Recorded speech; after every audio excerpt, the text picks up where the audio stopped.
Hello everyone, কেমন আছো তোমরা সবাই? আশা করি তোমরা সবাই অনেক ভালো আছো। তো আজকের এই ভিডিওতে আমি তোমাদেরকে সলভ করে দেখাবো যশোর বোর্ড 2016 সালের এসএসসি পরীক্ষার গণিতের বহুনির্বাচনী অংশটি। আর সকল বোর্ডে বিভিন্ন সালের এসএসসি পরীক্ষার অবজেক্টিভ কোশ্চেনের সলিউশন পেতে চ্যানেলটিকে এখনই সাবস্ক্রাইব করে রাখো। আর চ্যানেলের প্লেলিস্ট সেকশনে গেলে সব বোর্ডের অবজেক্টিভ কোশ্চেনগুলো একসাথে পেয়ে যাবা। তো চলো তাহলে শুরু করা যাক। আমাদের এখানে প্রথম কোশ্চেনটি কি? প্রথম কোশ্চেন হচ্ছে X square equals to X into root three সমীকরণটির সমাধান সেট কোনটি? তো এখানে দেওয়া আছে কত? X square equals to X into root three. তো এই অঙ্কটার ক্ষেত্রে অনেকেই একটা জিনিস ভুল করে। অনেকে ভাবে কি যে এখান থেকে যদি আমরা এক্স এক্স বাদ দিয়ে দিই, যদি ধরো এখানে এক্সকে আমরা এই পাশে নিয়ে আসলে তো ভাগ হয়ে যাবে। তো একটা এক্স কাটা চলে গিয়ে এক্স আমার শুধু থাকবে রুট থ্রি। তো তারপর কী করে অ্যান্সার দাগায় ফেলে রুট থ্রি। কিন্তু একটা ব্যাপার তোমার মনে রাখতে হবে, আমরা কিন্তু চলককে কখনো ভাগাকারে বাদ দিতে পারি না। চলককে যদি আমরা ভাগাকারে বাদ দিই তাহলে একটা মান কিন্তু আমাদের সেই চলকের সাথে বাদ চলে যায়। তো এই ক্ষেত্রে আমরা এটাকে কীভাবে সলভ করি? আমাদের আছে X square equals to X root three. তো আমরা এটাকে সমাধান করার জন্য এক্স স্কোয়ার এটাকে এই পাশে নিয়ে আসবো। X root three equals to হচ্ছে জিরো থাকে, তাই না? তো আমরা এখান থেকে যদি এক্স কমন নিই তাহলে কত থাকে? X minus root three. দেখো এখন দুইটা রাশির গুণফল শূন্য, তার মানে অবশ্যই এদের মধ্যে যে কোনো একটা শূন্য হবে। তো আমরা ধরে নিই হয় এক্স ইকুয়ালস টু জিরো অথবা X minus root three equals to zero. তাহলে এক্স এমন দাঁড়াচ্ছে কত? Root three. তো আমরা এখানে এক্স এমন পেলাম দুইটা, জিরো এবং রুট থ্রি। তাহলে আমরা দেখতে পাচ্ছি এটা কোথায় আছে? এটা আছে এই যে এই জায়গায়, জিরো এবং রুট থ্রি। তো জিরো এবং রুট থ্রি তো এখানেও আছে, কিন্তু এখানে এটার সাথে এটার পার্থক্যটা কি? এখানে দেখো আবার ফার্স্ট ব্র্যাকেট আছে, ঠিক আছে, আর এখানে কিন্তু দুইটাই সেকেন্ড ব্র্যাকেট। তো আমাদের যেহেতু সমাধান সেট বের করতে বলা হয়েছে, সেটকে কিন্তু আমরা সচরাচর আমরা সবসময় সেকেন্ড ব্র্যাকেট দ্বারা প্রকাশ করি। ওকে, তো এই ক্ষেত্রে কিন্তু অবজেক্টিভের তোমরা যখন দাগাতে যাবা, কারেক্ট অ্যান্সার দাগাতে যাবা, তখনও কিন্তু খুব সতর্ক থাকতে হবে যে অপশনের মধ্যে এরকম মাঝে মাঝে মানে উল্টাপাল্টা জিনিস দিয়ে দেয়। তোমার কিন্তু বুঝে শুনে দেন দাগাতে হবে। আচ্ছা, তারপর চলে আসি 2 নম্বর এবং 3 নম্বর কোশ্চেনে। ওকে, তো এখানে আমাদের কি আছে? নিচের চিত্রের আলোকে 2 ও 3 নং প্রশ্নের উত্তর দাও। তো আমাদের এই যে একটা চিত্র দেওয়া আছে, এই চিত্র থেকে আমাদের 2 নম্বর আবার 3 নম্বর এবং 3 নম্বর কোশ্চেনের অ্যান্সার দিতে বলা হয়েছে। তো চিত্রের মধ্যে আমরা কি দেখতে পাচ্ছি? এখানে একটা ত্রিভুজ আছে, সমকোণ ত্রিভুজ এবিসি, যার মধ্যে বি হচ্ছে সমকোণ, এই কোণটা হচ্ছে থিটা। আর এখানে দুইটা দাগ দেখতে পারতেছি, তার মানে এই দুইটা বাহু পরস্পর সমান। এটা যদি 1 হয়, বিসি যদি 1 হয়, তাহলে আমরা বলতে পারি এ বিও হচ্ছে 1। তো চিত্র দেখে মোটামুটি আমরা এতটুকু বুঝতে পারছি। তো এখানে যেহেতু এ বি 1 বিসি 1, তাহলে এটা কত দাঁড়াবে? অতিভুজ কত দাঁড়াবে? অতিভুজ হবে root over A square plus B square, মানে 1 স্কোয়ার প্লাস 1 স্কোয়ার, মানে কত দাঁড়ায়? Root two. অর্থাৎ এখানে অতিভুজ হচ্ছে রুট টু। তো আমরা চিত্র থেকে ফার্স্টে আমাদের যা যা বের করার সব কিছু বের করে রাখলাম। এখন দেখি আমাদের কী বের করতে বলছে এখানে। সাইন থিটা ইকুয়ালস টু কত? তো এখানের এই থিটা কোণের সাপেক্ষে আমাদের সাইনের মান বের করতে বলা হয়েছে। এখন আমরা কি জানি? সাইন থিটা মানে হচ্ছে লম্ব বাই অতিভুজ, তাই না? অতিভুজ, তাহলে দেখো তো থিটার সাপেক্ষে লম্বকে, এই থিটা কোণের অপোজিটে যে বাহুটা সেটা তো হচ্ছে লম্ব। তাহলে লম্ব হচ্ছে আমাদের কত? 1, আর অতিভুজ কত? Root two. তাহলে অ্যান্সার দাঁড়াচ্ছে কত? 1/√2। ব্যাস হয়ে গেছে। তারপর আসি চিত্রানুসারে AC equals to root two. দেখো আমরা কিন্তু এসি বের করে ফেলছি, এসি হচ্ছে রুট টু, এটা কারেক্ট। তারপর হচ্ছে ট্যান থিটা ইকুয়ালস টু 1। আচ্ছা, ট্যান থিটা মানে কি? ট্যান থিটা মানে হচ্ছে লম্ব বাই ভূমি। দেখো থিটা কোণের সাপেক্ষে লম্ব হচ্ছে 1, ভূমিও হচ্ছে 1। তার মানে আমরা বলতে পারি ট্যান থিটা মানে হচ্ছে লম্ব 1 ভূমি 1, তার মানে 1/1, তো 1ই লেখা যাবে। তাহলে এটাও তাহলে আমাদের কারেক্ট। তারপর হচ্ছে কোসিক square theta minus cot square theta equals to 1। এইটার জন্য আমাদের চিত্রের দিকে তাকানোর কোনো প্রয়োজন নাই, এর তো সলিড সূত্রের মধ্যে পড়ে গেছে। আমরা তো সূত্রই জানি, কোসিক square theta minus cot square theta equals to 1, তার মানে এটা কিন্তু কারেক্ট। তাহলে এখানে 1 2 3 তিনোটাই কারেক্ট। ব্যাস, এবার চলে যাই আমরা 4 নং কোশ্চেনে। 4 নং কোশ্চেন কী বলা আছে? Tan A into root 1 minus sine square A equals to what? তো এখানে দেওয়া আছে tan into root 1 minus sine square A. তো আমাদের এটা থেকে এরকম এই অপশনের মধ্যে কোনো একটা মান আসবে এখানে যদি আমরা ক্যালকুলেশন করি। তো এখানে আমরা দেখতে পাচ্ছি এটার দিকে তাকালেই তো বোঝা যাচ্ছে এটা কি একটা, এটা কিন্তু সূত্র পড়ে গেছে। Tan A root over 1 minus sine স্কোয়ারে, এটা মানে কি? এটা হচ্ছে কজ স্কোয়ারের সূত্র, তাই না? এখন দেখো স্কোয়ার রুট কাটাকাটি চলে যাবে, থাকবে কত? ট্যান এ ইন্টু কজ এ। তো এরকম অপশন কি এখানে আছে? এখানে কিন্তু এরকম অপশন নাই, তার মানে এখানে আমাদের আরও কাজ করতে হবে। তো আর কি কাজ করা যায়? ট্যানকে ভেঙে আমরা বলতে পারি sine A by cos A, তাই না? ইন্টু এখানে হচ্ছে কজ এ, কাটাকাটি করলে আসবে সাইনে।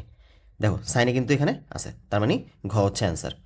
তো এই টাইপের অবজেক্টিভগুলো পারতে হলে কিন্তু অবশ্যই তোমার সূত্রে ভালো দক্ষতা থাকতে হবে, সূত্র কিন্তু খুব ভালোভাবে পারতে হবে, আনলেস কিন্তু এইগুলো তুমি সমাধান করতে গিয়ে সূত্র চিন্তা করতে করতেই টাইম চলে যাবে। আচ্ছা, তারপর চলে আসি আমরা 5 নম্বর কোশ্চেনে। 5 এবং 6 একই তথ্যের আলোকে আমাদের কোশ্চেনটা সলভ করতে হবে। কি বলছে, নিচে তথ্যের আলোকে 5 ও 6 নং প্রশ্নের উত্তর দাও। এখানে চিত্র দেখতে পাচ্ছি যার মধ্যে এবি, আচ্ছা এবিসি হচ্ছে ত্রিভুজ, বি হচ্ছে আমাদের সমকোণ, সি হচ্ছে 30 ডিগ্রি। দেখি কি বলছে। কোণ বিএসি ইকুয়ালস টু কত?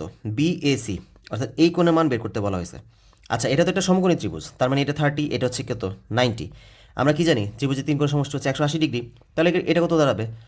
এটা যদি 90 হয়, এটা ব্যতীত বাকি দুটি কোণের সমষ্টি 90, তার মানে আমি যদি 90 থেকে এই যে এইটা 30 বাদ দিয়ে দিই, তাহলে তো আসবে কত 60, তাহলে এটার মান কত দাঁড়াচ্ছে আমাদের 60 ডিগ্রি। ব্যাস হয়ে গেছে, বিএসসি এর মান কত 60 ডিগ্রি। Okay fine. তারপর আসি এবি ইকুয়ালস টু 9 মিটার হলে এবি কত? এবি হচ্ছে এই জায়গায়, এবি হচ্ছে 9 মিটার। এসি ইকুয়ালস টু কত? এসি অর্থাৎ আমাদের অতিভুজের মানটা বের করতে বলা হয়েছে। আচ্ছা এখন তুমি কি করতে পারো, আমরা এই চিত্রের মধ্যে দেখতে পাচ্ছি বাহুর মান শুধুমাত্র একটা জায়গায় আছে। ওকে, আর একটা বাহুর মান বের করতে বলছে, আর তো কোনো বাহু নাই। যদি আরেকটা বাহু থাকতো তাহলে তো আমরা ওই যে পাইথাগোরাসের উপপাদ্য অনুসারে এটা বের করে ফেলতে পারতাম, কিন্তু এরকম তো অপশন নাই। তো কি হয়েছে, আমাদের তো এখানে কোণের মান তো দেওয়া আছে, তো আমরা ত্রিকোণমিতি শিখছি কি জন্য? তো যেহেতু আমরা কোণের মান জানি, তাহলে একটা বাহুর মান জানলে তো আমরা আদার্স বাহুর মানগুলো বের করে ফেলতে পারবো। তো আমি এক কাজ করি, 30-এর সাপেক্ষে কাজ করি। দেখো তো এই 30 কোণের সাপেক্ষে আমাদের লম্ব দেওয়া আছে 9, তাই না?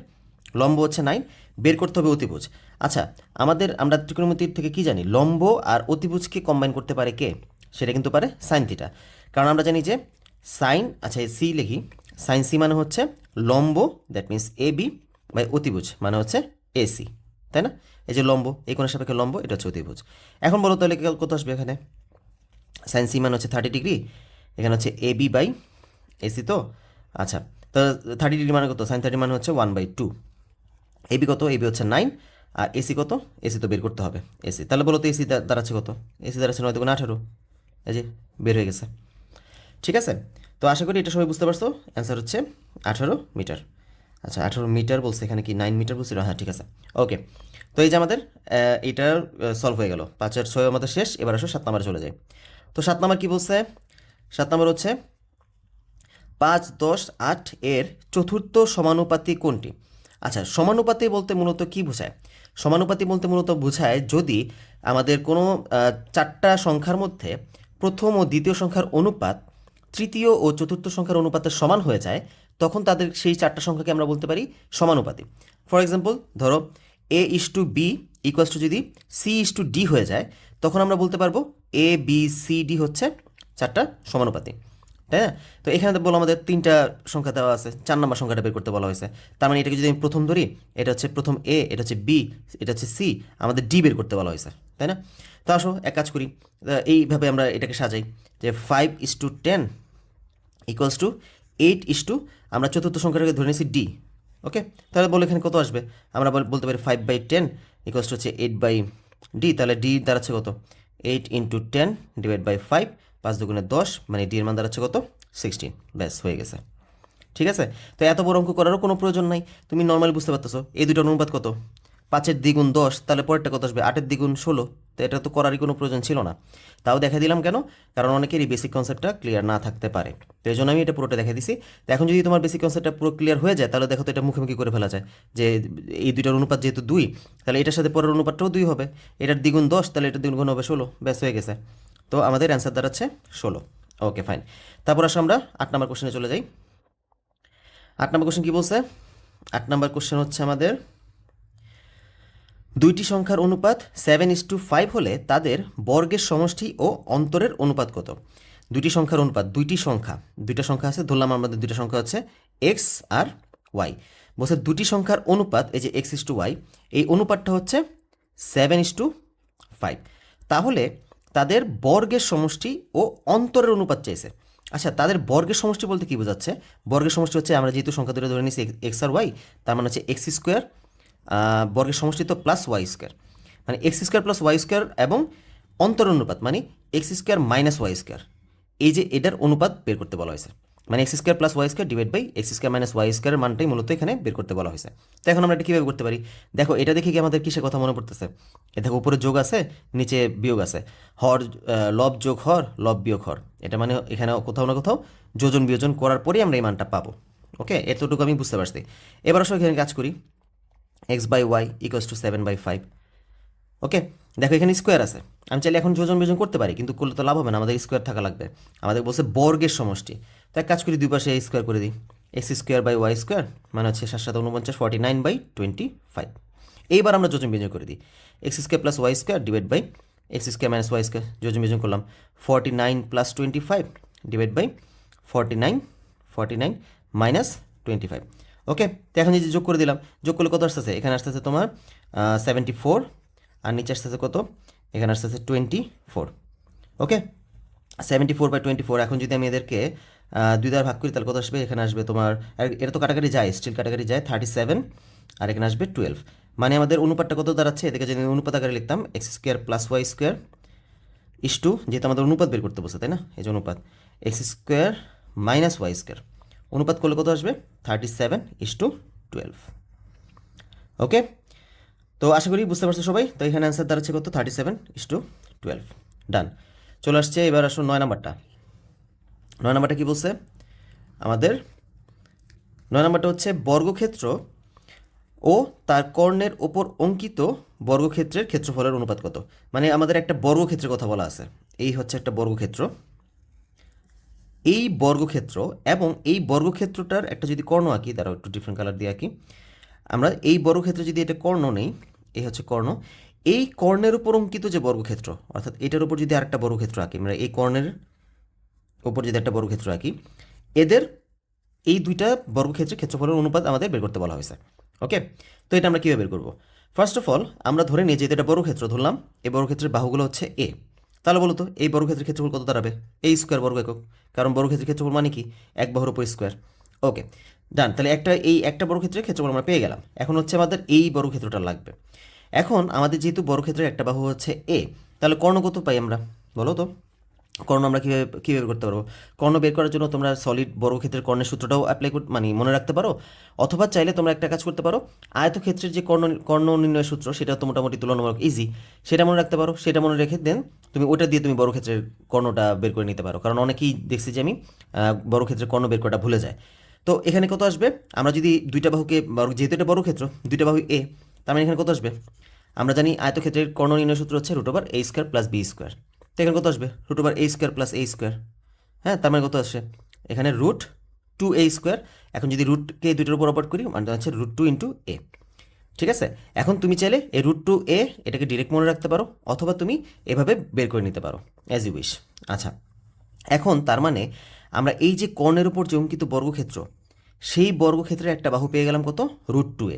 তাহলে বলো তো এই যে এই বর্গক্ষেত্রের ক্ষেত্রফল কত দাঁড়াবে, সেটা দাঁড়াবে √2a² এখন মানে কারণ আমরা তো জানি বর্গক্ষেত্রের ক্ষেত্রফল নির্ণয় সূত্র হচ্ছে এক বাহু স্কোয়ার, তো এখানে দাঁড়াচ্ছে কত, 2a²। ডান। এইবার আমাদের বলছে বর্গক্ষেত্র ও তার কর্ণের উপর অঙ্কিত বর্গক্ষেত্রের ক্ষেত্রফল অনুপাত, অর্থাৎ এইটার সাথে এটাকে যদি অনুপাত করি, অর্থাৎ a² = 2a²। তো দুই পাশে যেহেতু a² কমন আছে, আমরা a² যদি বাদ দিয়ে দিই, এখানে আসবে 1:2। ব্যাস, তার মানে এই দুটো ক্ষেত্রফলের অনুপাত কত দাঁড়ালো, 1:2। অ্যান্সার হচ্ছে এটা। তো এখানে কিন্তু একটা ব্যাপার লক্ষ্য রাখতে হবে, দেখো উপরে কিন্তু অপশনের মধ্যে 2:1 ছিল, তো অপশন তো চাইলে আমরা 2:1ও দিতে পারতাম। এখানে তোমার ফোকাস রাখতে হবে, আগে কিন্তু বর্গক্ষেত্রের কথা বলা আছে, তারপরে কিন্তু বলা আছে কর্ণের উপর অঙ্কিত বর্গক্ষেত্র। এই জন্য আগে বর্গক্ষেত্রের ক্ষেত্রফল লিখছি, তারপরে কর্ণের উপর অঙ্কিত বর্গক্ষেত্রের ক্ষেত্রফল লিখতে হয়েছে। ডান। ওকে, তারপর আসো 10 নম্বরটা। 10 নম্বরে কী বলছে, a1x b1y = c1, a2x + b2y = c2 সমীকরণ জোটটি কোন শর্তে পরস্পর নির্ভরশীল হবে। তো এই অঙ্কটা সমাধান করার জন্য আমাদের 12 অধ্যায়ে যে একটা চার্ট আছে, সেই চার্টটা তোমাদের মুখস্থ রাখতে হবে। যদিও সেটা মুখস্থ রাখার প্রয়োজন হয় না, সেটা বুঝে বুঝেও করা যায়, কিন্তু যদি তুমি চার্টটা মুখস্থ রাখো তাহলে তুমি খুব মানে সহজেই অল্প সময়ের মধ্যেই এটাকে দেখে বুঝে যেতে পারবা যে কোথায় মানে কোনটা হচ্ছে কারেক্ট অ্যান্সার। তো এখানে আমাদের বের করতে বলা হয়েছে যে কোন শর্তে পরস্পর নির্ভরশীল, অর্থাৎ নির্ভরশীলের কথা বলা হয়েছে। তো সেই চার্ট থেকে আমরা জানি যে নির্ভরশীল শুধুমাত্র একটা ক্ষেত্রেই ঘটে, আর সেটা কোন ক্ষেত্র, সেটা হচ্ছে a1/a2 = b1/b2 = c1/c2, এই ক্ষেত্রে শুধুমাত্র নির্ভরশীল হয়। আর বাকি যে দুইটা ক্ষেত্র আছে, বাকি দুইটা ক্ষেত্র হচ্ছে a1/a2 is not equal to b1/b2, আর একটা হচ্ছে a1/a2 = b1/b2 is not equal to c1/c2। এই দুইটা ক্ষেত্রে কিন্তু অনির্ভরশীল হয়। ওকে, তো এই ক্ষেত্রে আমাদের যে ইসেগুলো ছিল, যে সম্পর্কগুলো ছিল, সেগুলো কি ছিল, এই ক্ষেত্রে এরা সমঞ্জস, নির্ভরশীল এবং সমাধান আছে অসংখ্য। ওকে, তো এটা গেল। তো তোমরা যখন পরীক্ষা দিতে যাবা পরীক্ষার আগে অবশ্যই সবসময় এই চার্টটা ভালো করে দেখে যাবা, কারণ এই চার্ট থেকে কিন্তু মোটামুটি একটা কোশ্চেন সবসময় আসে। যখনই যে যদি পরীক্ষা সিলেবাসের মধ্যে এই চ্যাপ্টারটা থেকে থাকে তাহলে কিন্তু অবশ্যই এই কোশ্চেন একটা মোটামুটি তোমরা পাবা, এটা শিওর। আচ্ছা, 10 নম্বর শেষ, এবার আসো 11 নম্বরে চলে যাই। 11 নম্বর কি?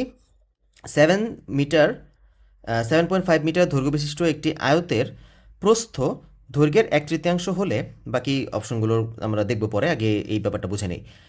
7.5 মিটার দৈর্ঘ্য বিশিষ্ট একটি আয়ত, তো এই হচ্ছে একটা আয়তক্ষেত্র। ওকে, আয়তক্ষেত্রের দৈর্ঘ্য হচ্ছে 7.5, এটা হচ্ছে 7.5। আর বলছে যে আয়তের প্রস্থ দৈর্ঘ্যের 1/3, মানে প্রস্থ হচ্ছে দৈর্ঘ্যের 1/3, অর্থাৎ 7.5কে যদি আমরা 3 দ্বারা ভাগ করি তাহলে প্রস্থ পেয়ে যাব। তো আসলে দেখি তো প্রস্থ কত দাঁড়ায়। 7.5 ÷ 3 মানে হচ্ছে কত? 2.5। তো এটা দাঁড়াচ্ছে আমাদের কত? 2.5। ওকে ফাইন, এটা আমরা পেয়ে গেলাম। তো আসো দেখি এখন কি বলে, অপশনগুলো কি আছে। প্রস্থ 2.5, এটা তো আমরা অলরেডি বের করে ফেললাম। পরিসীমা 20 মিটার, এটা কি হবে? তো পরিসীমা আমরা কি করব? পরিসীমা হচ্ছে 4টা বাহুর যোগফল। তো এক কাজ করি আমি, ফার্স্টে দৈর্ঘ্য আর প্রস্থ যোগ করি। 7.5 + 2.5, এই যে যোগ করলাম দৈর্ঘ্য প্রস্থ, তাকে যদি আমরা 2 দ্বারা গুণ করে দিই তাহলে আমাদের চলে আসবে পরিসীমা, অর্থাৎ পরিসীমা আমরা 20 পেলাম। তো এটাও কারেক্ট। তারপর হচ্ছে কর্ণ 55.25। তো আয়তের কর্ণের নির্ণয় সূত্র কি? কর্ণ হচ্ছে এই যে এটা হচ্ছে কর্ণ। কর্ণ নির্ণয় সূত্র কি? √ দৈর্ঘ্য স্কোয়ার প্লাস প্রস্থ স্কোয়ার। তো এখানে আমরা পাচ্ছি কি? √ 7.5 স্কোয়ার প্লাস 2.5 স্কোয়ার। তো আসো দেখি কি হয়। √ 7.5 স্কোয়ার প্লাস 2.5 স্কোয়ার ইকুয়াল করলে কত? 7.90 এটা আসবে। তো এটা তো তাহলে হচ্ছে না, এটা কি হবে? ভুল। তো এটা তো আমি ক্যালকুলেটর দিয়ে তোমাদেরকে বের করে দেখালাম, কিন্তু এখন একটা মজার ব্যাপার দেখো, তুমি এটা আগে থেকে দেখে কীভাবে বুঝতে পারবা। তুমি যদি একটু সচেতন থাকো তাহলে কিন্তু এটাকে তুমি নর্মালি আগে থেকে দেখেই বুঝে যাবা। কীভাবে দেখো, পরিসীমা যেখানে 20 মিটার, কর্ণ কীভাবে 55.25 মিটার হয়? দেখছো এটা কি বিশাল বড় টান দেওয়া আছে। তো কর্ণ কি কোনো সময় পরিসীমা থেকে বড় হইতে পারবে? এটা তো কখনোই সম্ভব না। তো এটা কিন্তু আমাদের চাইলে আমরা অঙ্কটা না করলেও পারতাম, আমরা কিন্তু দেখেই বুঝে যাওয়ার কথা ছিল যে এখানে মানে আমরা বুঝতে পারবো যে 55.25 মিটার হবে। মানে এটা কখনো কর্ণ হওয়া পসিবল না, কারণ পরিসীমা থেকে এটা বড়। বুঝতে পারছো? তো এইভাবে তোমরা যখন অবজেক্টিভগুলোর অপশনগুলো দেখবা, অপশনগুলো কিন্তু ভালোভাবে লক্ষ্য রাখবা যে কী কী মান দেওয়া আছে। মানগুলো পড়ার পরই দেখবে যে অনেক সময় বোঝা যায় যে কোনটা হবে কোনটা হবে না। তাও আমি তোমাদেরকে এখানে দেখা দিচ্ছি কেন? কারণ আমার সূত্রটা দেখানোর প্রয়োজন ছিল, যে কর্ণ নির্ণয়ের সূত্রটা কি সেটা মূলত আলোচনা করার জন্য আমি মূলত এটা ফার্স্টে দেখা দিছি। ওকে ফাইন, তো আমরা কি পেলাম? 1 আর 2 হচ্ছে কারেক্ট। তো এখানে আমরা দেখতে পাচ্ছি এই যে 1 আর 2, এটা হচ্ছে আমাদের কারেক্ট অ্যান্সার। আচ্ছা, তারপর চলে যাই। তারপর কত? 12 নম্বর কোশ্চেন। 12 নম্বর কোশ্চেন কি বলছে? 2, 4, 6 ধারাটির সাধারণ অন্তর ও এনতম পদের অনুপাত কোনটি? তো আমাদের সাধারণ অন্তর বের করতে বলছে, তারপর বলছে এনতম পদের অনুপাত বের করতে বলছে। আচ্ছা, সাধারণ অন্তরটা ফার্স্টে বের করি। এখানে সাধারণ অন্তর কি? যেহেতু সাধারণ অন্তর বলে দিচ্ছে অবশ্যই এটা সমান্তর ধারাই হবে। সাধারণ অন্তর আমরা বের করি কীভাবে? যে কোনো পদ বিয়োগ তার পূর্ববর্তী পদ, অর্থাৎ 4 - 2 করলে আমরা 2 পাচ্ছি, তার মানে এটা সাধারণ অন্তর হচ্ছে 2। ব্যাস, এটা পেয়ে গেলাম। তারপর বলছে এনতম পদের অনুপাত। এনতম পদ আমরা কীভাবে বের করতে পারি? আমাদের সমান্তর ধারার এনতম পদের সূত্র কি? a + n - 1 × d। এটা হচ্ছে আমাদের এনতম পদের সূত্র। তো আমরা দেখলাম যে ডি অলরেডি আমরা পেয়ে গেছি, ডি হচ্ছে 2, অর্থাৎ সাধারণ অন্তর। এ কত? এ হচ্ছে এখানে 2, প্রথম পদ 2। তো দেখি তো আমরা এনতম পদ কী আসে। 2 + n - 1 × d কত? ডি হচ্ছে 2, তাহলে যাচ্ছে 2 + 2n - 2, মানে হচ্ছে 2 কাটা চলে গেলে 2n।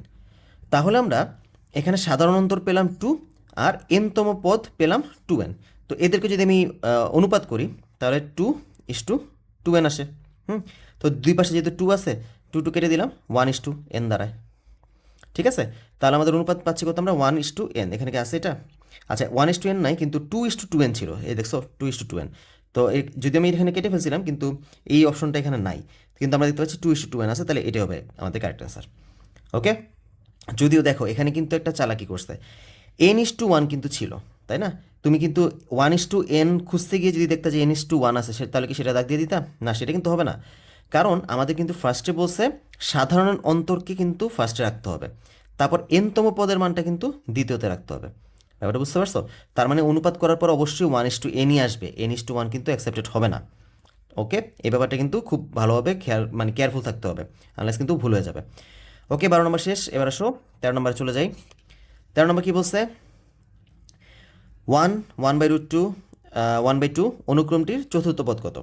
তো এই অনুক্রমের চতুর্থ পদ বের করতে বলা হয়েছে, তার জন্য কি তুমি এটার জন্য তুমি কি সূত্র প্রয়োগ করতে যাবা? এটা তো আসলে দেখেই বোঝা যাচ্ছে। দেখো তো এটার সাধারণ অনুপাত কত। সাধারণ অনুপাত আমরা কীভাবে বের করি, দ্বিতীয় পদ ভাগ প্রথম পদ। দ্বিতীয় পদ হচ্ছে এটা 1/√2 ভাগ প্রথম পদ কত 1। তা আলটিমেটলি কত দাঁড়াচ্ছে, সাধারণ উত্তর হচ্ছে সাধারণ অনুপাত হচ্ছে 1/√2। তার মানে এখানে 1/√2 আকার গুণ করতে করতে পারতেছে, এই 1-এর সাথে 1/√2 গুণ করছে 1/√2 আসছে, 1/√2-এর সাথে আরেকটা 1/√2 গুণ করছে, তো 1/2 হয়ে গেছে, কারণ √2 আর √2 গুণ করলে 2 চলে আসে। তাহলে বলো 1/2-এর সাথে 1/2-এর সাথে যদি 1/√2 গুণ করো কত দাঁড়াবে, 1/2√2। ব্যাস, এটার জন্য তো আমাদের ওই যে ওই সূত্র a r⁴n-1 ওই সূত্রে তো যাওয়ার কোনো প্রয়োজন নাই, আমরা তো সলিড দেখেই বুঝে গেলাম যে এটাই আসবে অ্যান্সার। ঠিক আছে, বুঝতে পারছো? তো অনুক্রমটি চতুর্থ পদ কত দাঁড়াচ্ছে 1/2√2, এটা হচ্ছে আমাদের কারেক্ট অ্যান্সার। ডান। এবার আসো 14 আর 15 নম্বরটা।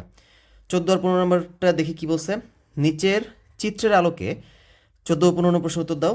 এডিসি চাপের দৈর্ঘ্য কত। এডিসি চাপ কোনটা, এই যে এডিসি চাপ, এইটা হচ্ছে আমাদের চাপের, এই চাপের দৈর্ঘ্য বের করতে বলা হয়েছে। এখন দেখি চাপের দৈর্ঘ্য বের করার জন্য কি কি তথ্য দেওয়া আছে। আমরা দেখতে পাচ্ছি এখানটা সমকোণী ত্রিভুজ, যদিও এবিসি যেটা সমকোণী ত্রিভুজ এটা কিন্তু বলা নাই, এখানে কিন্তু চিত্রটার মধ্যে মিস্টেক হয়েছে।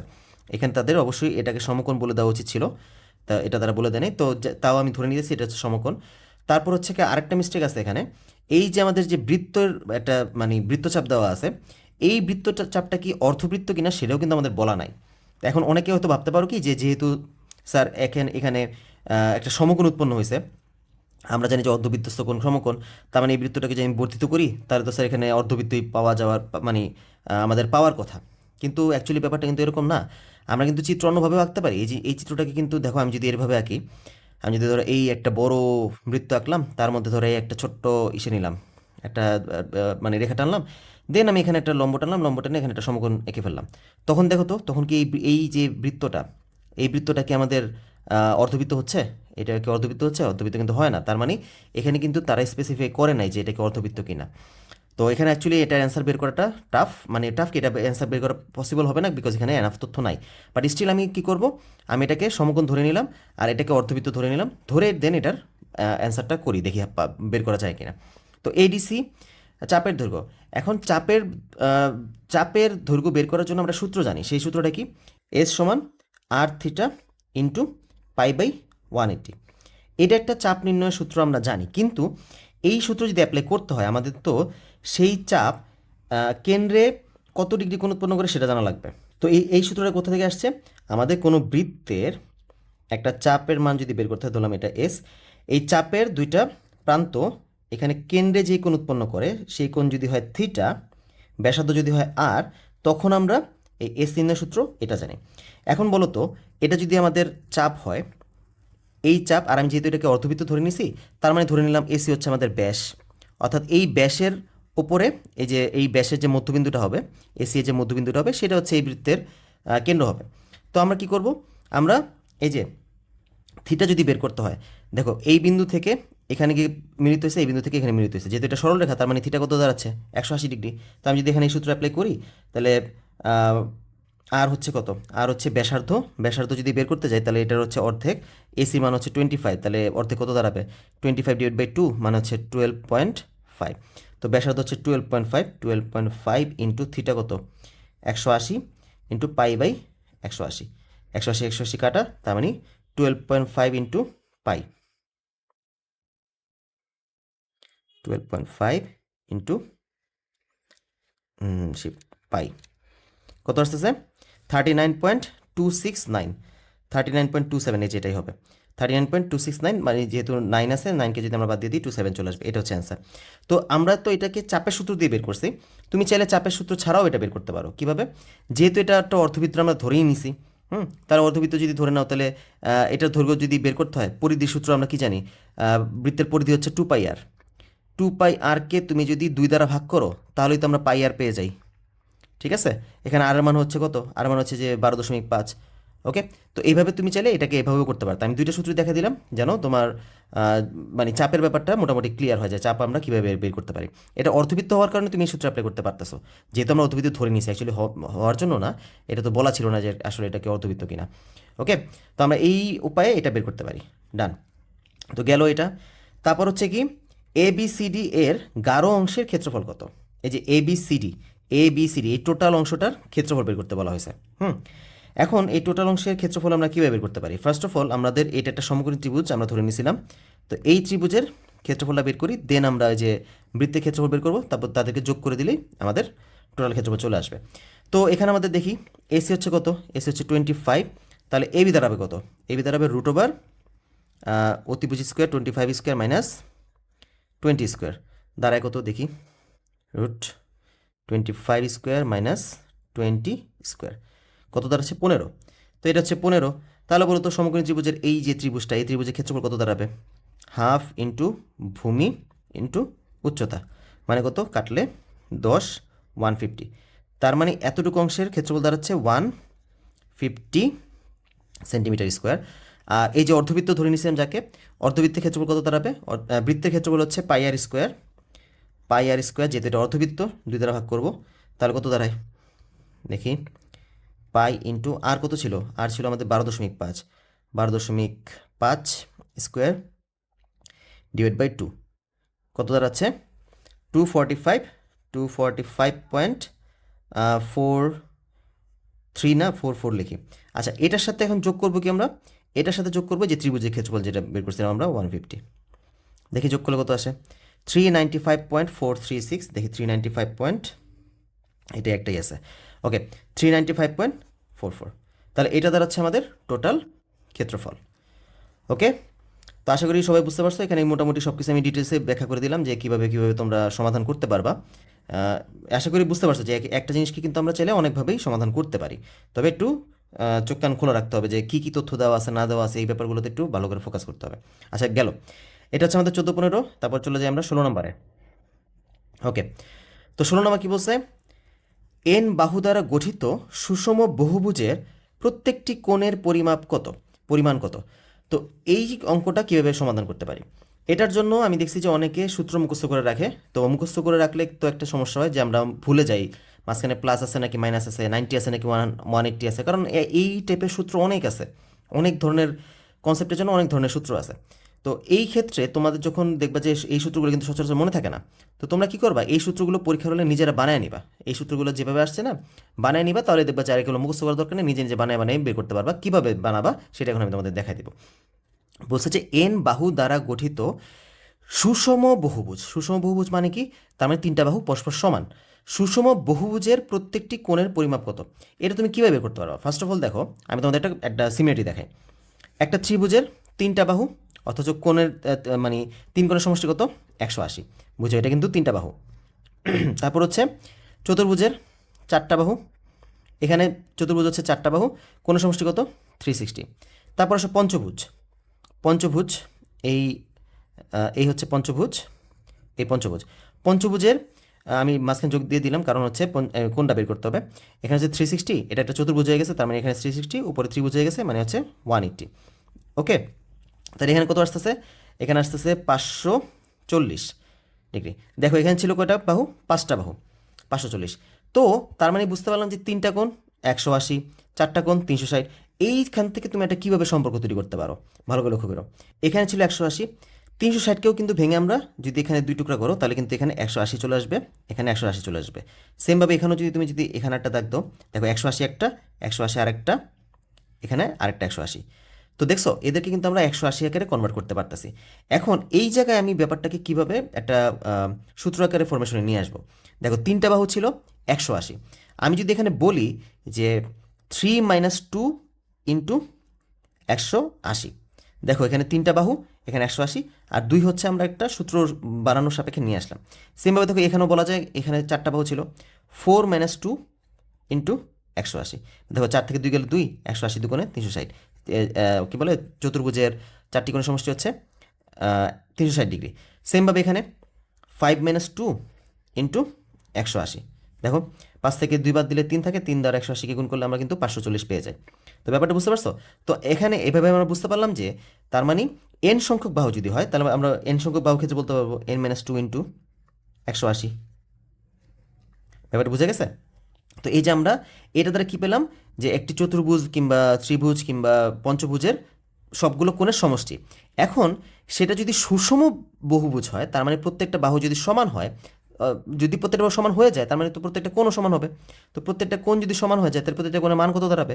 যদি এটা যেহেতু তিনটা বাহু, তার মানে এখানে 180কে যদি আমরা 3 দ্বারা ভাগ করে দিই, তাহলে তিনটা বাহুর তিনটা কোণের মান পেয়ে যাবো 60 ডিগ্রি। যদি 4টা বাহু হয়, মানে 4টা বাহু থাকে, যদি সুষম বাহু হয়, তাহলে 4টা বাহুকে যদি আমরা 4 দ্বারা ভাগ করে দিই তাহলে এখানে চলে আসবে স্পেসিফিকভাবে 90 ডিগ্রি করে। ব্যাপারটা বুঝতে পারছো?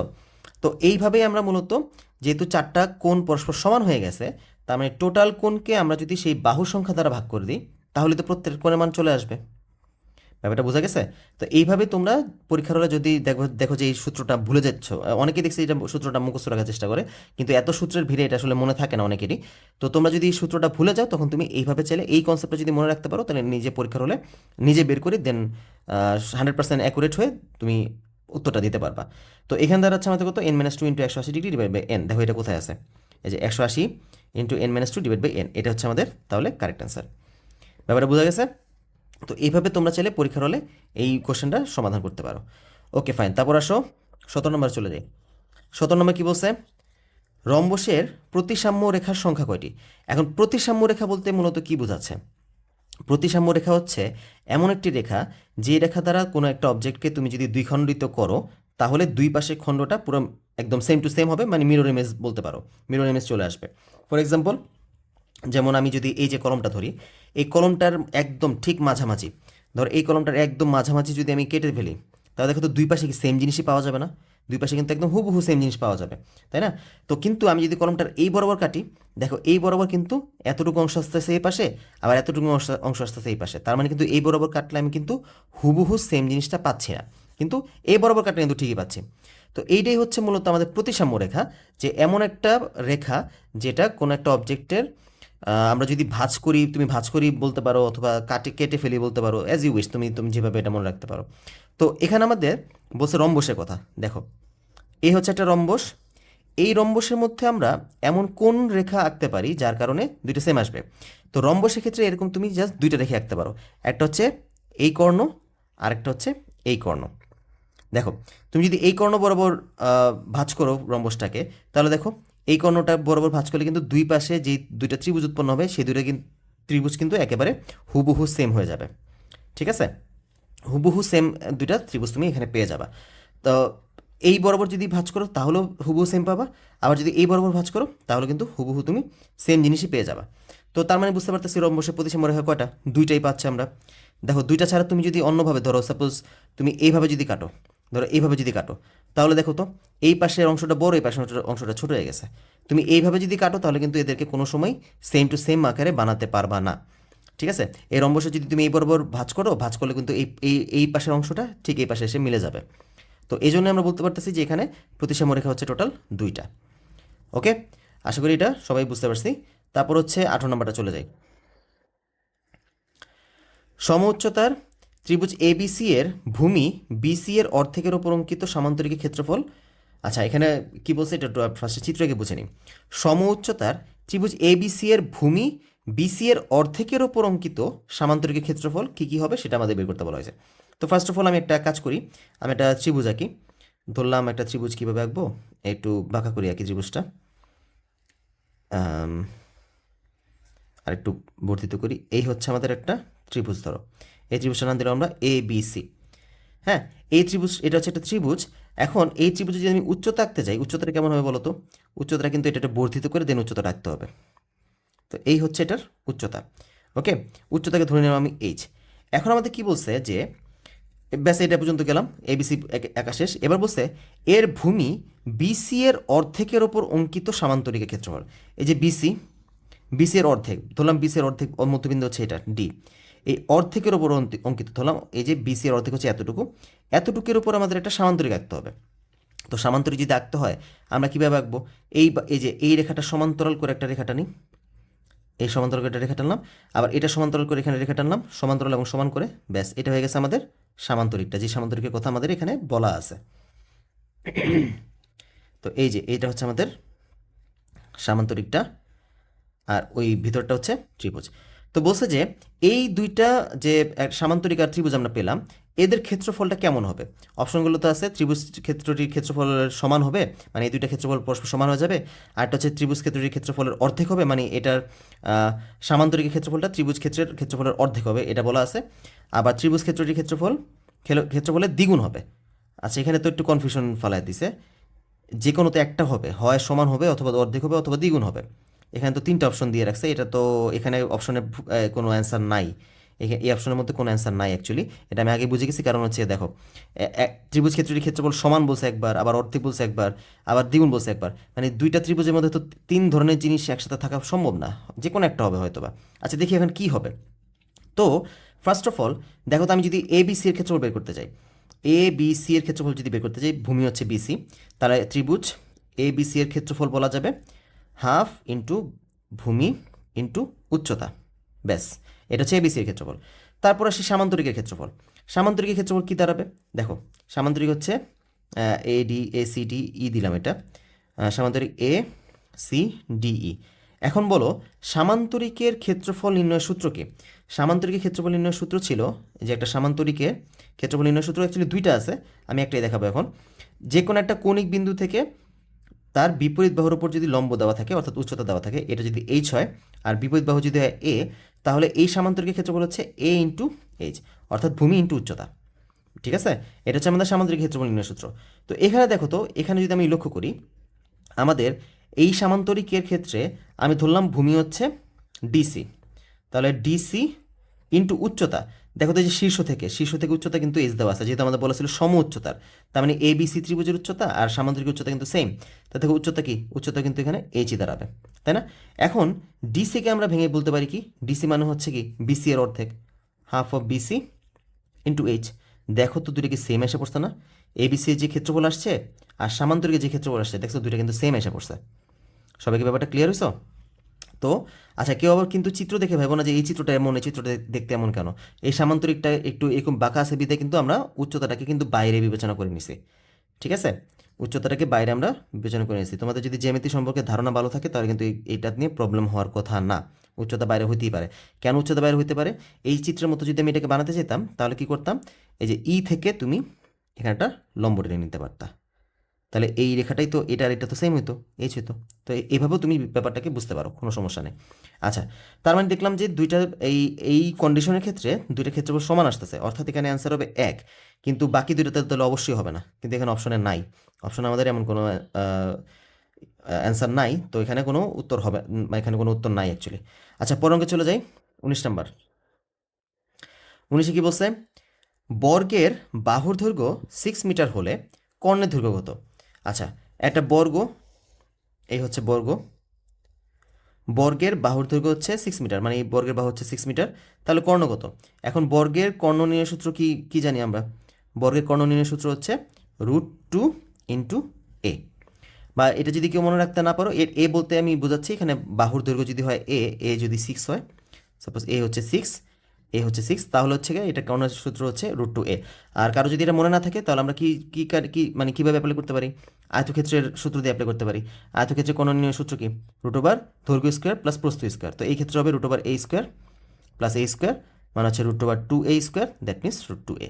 তো এইভাবে তুমি চাইলে বের করে নিতে পারো। তো আসলে এটার অ্যান্সার বের করে ফেলি। অ্যান্সার কত দাঁড়াবে? √2 ইন্টু 6, মানে 6√2। ব্যাস, এটা হচ্ছে আমাদের correct answer. Okay fine, 19 number শেষ। তারপরে চলে যাই আমরা 20 নাম্বারে।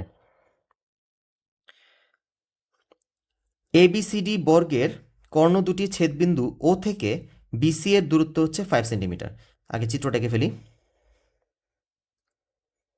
এই হচ্ছে আমাদের এ বি সি ডি বর্গের কর্ণ দুটি ছেদবিন্দু।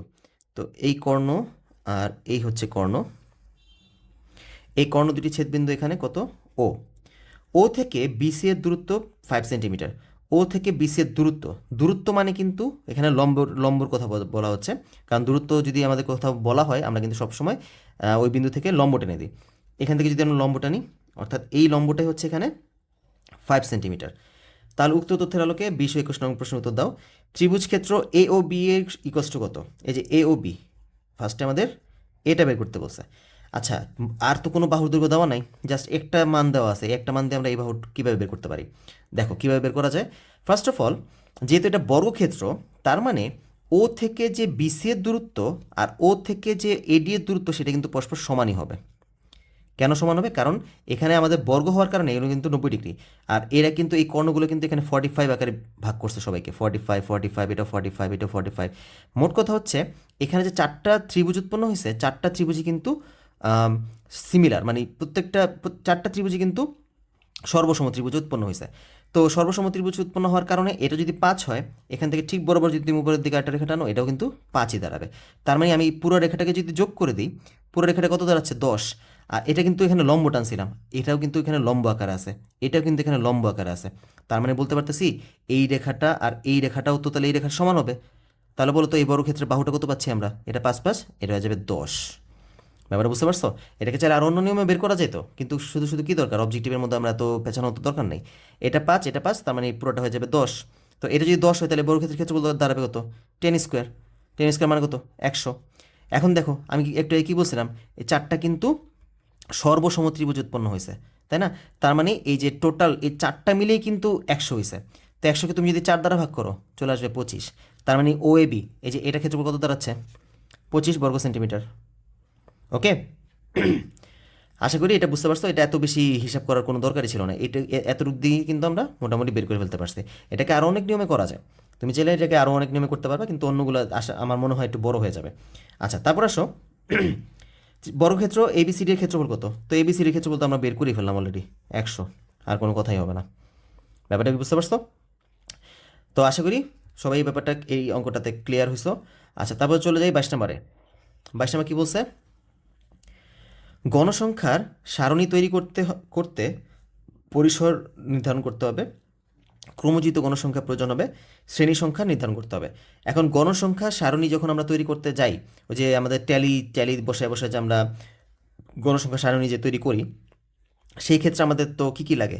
পরিসর সবসময় লাগে, শ্রেণী সংখ্যা নির্ধারণ সবসময় করতে হয়। কারণ পরিসর দিয়ে আমরা বুঝি যে মানে মাঝখানে ব্যবধান, শ্রেণী ব্যাপ্তিটা কত করে নিব, আর ওই শ্রেণী ব্যাপ্তির উপর ডিপেন্ড করে আমরা কিন্তু টোটাল শ্রেণী সংখ্যাটা বের করে ফেলি, যে কয়টা শ্রেণী আমাদের, কয়টা ঘর আমাদের রাখতে হবে।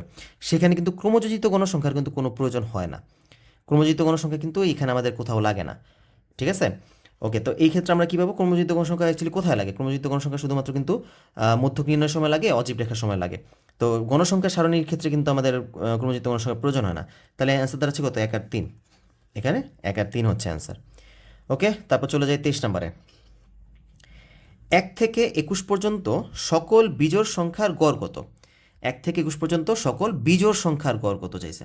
তো আমাকে বলো তো ফার্স্টে, 1 থেকে 21 পর্যন্ত বিজোড় সংখ্যা আছে কয়টা? 1 থেকে 20 পর্যন্ত বিজোড় সংখ্যা হচ্ছে 10টা, যেহেতু এক ঘর পর পর বিজোড় সংখ্যা আসে।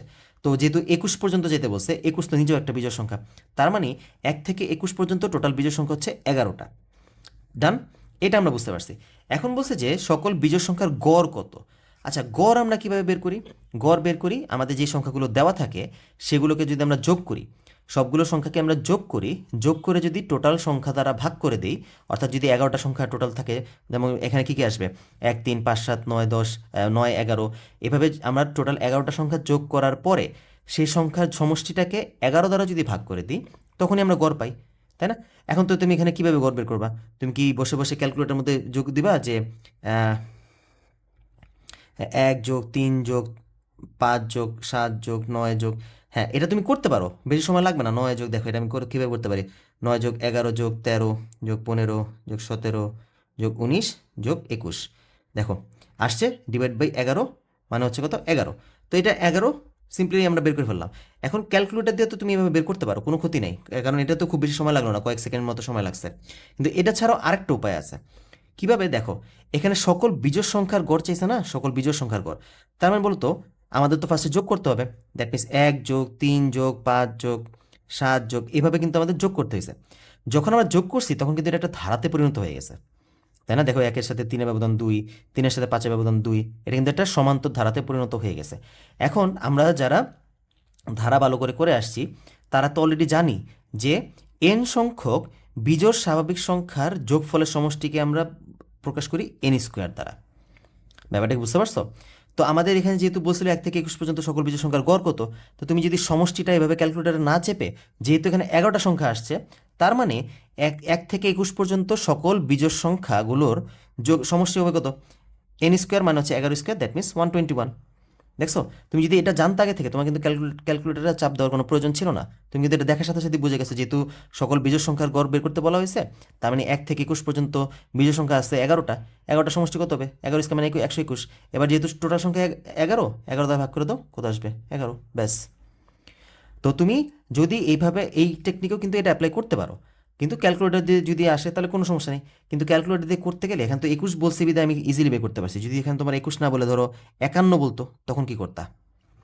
তখন কি এগুলারে ধরে ধরে 51 পর্যন্ত টিপতে টিপতে যেতা? 51 পর্যন্ত যদি তুমি ক্যালকুলেটারের মধ্যে প্রেস করতে যেতে, তাহলে তো তোমার পরীক্ষার অন্য অবজেক্টিভ অ্যান্সার করা লাগবে না। ব্যাপারটা বুঝতে পারছো? তো তখন তুমি এই ল যদি অ্যাপ্লাই করো, তাহলে কিন্তু সিম্পলি অল্প সময়ের মধ্যেই তুমি মানটা বের করে ফেলতে পারতেছো।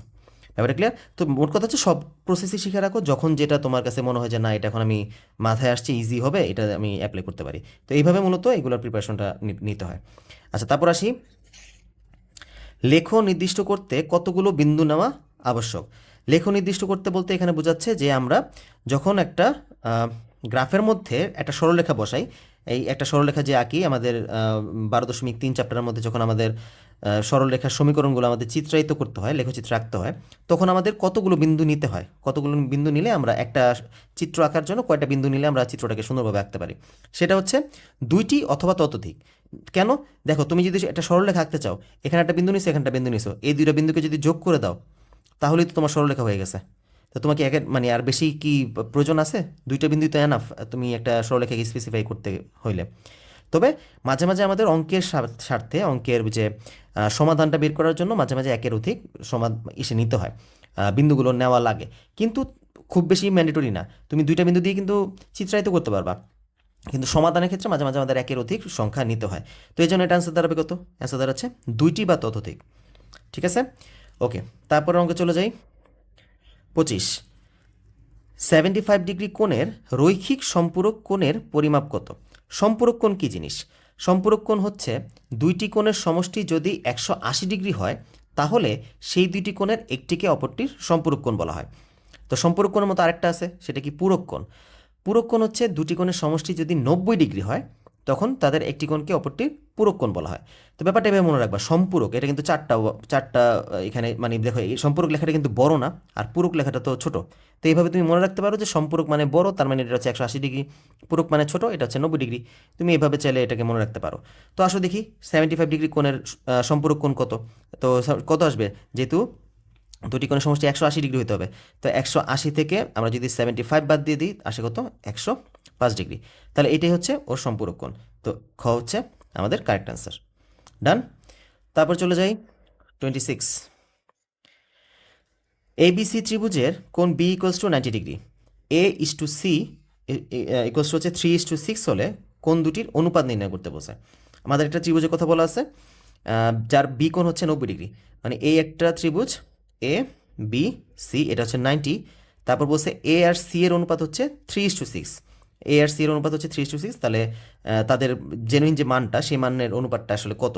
তো এটা তুমি চাইলে দুইভাবেই করতে পারো। তুমি এখানে অপশনে চেক করে দেখতে পারো কোথায় 3:6 আসতেছে, অথবা তুমি এখানে ডিরেক্ট কোণই বের করে ফেলতে পারো। কীভাবে কোণ বের করতে পারি?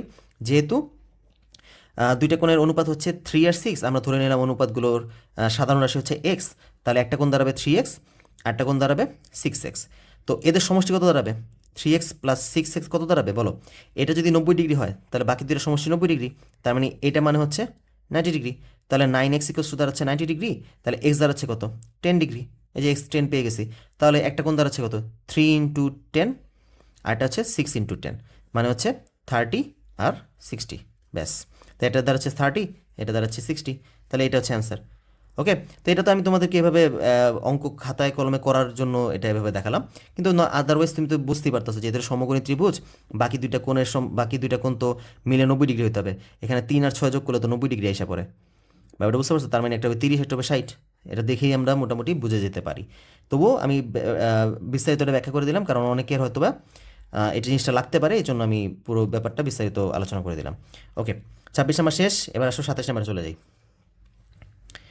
ও কেন্দ্র বিশিষ্ট বৃত্তে এবিসিডি অন্তর্লিখিত চতুর্ভুজ হলে কোন এইসি ইকুয়ালস টু এডিসি। আচ্ছা, এখানে একটু আমার কালারফুল পেন লাগবে, কারণ তো এটা আদারওয়াইজ বোঝাতে একটু সমস্যা হয়ে যাবে।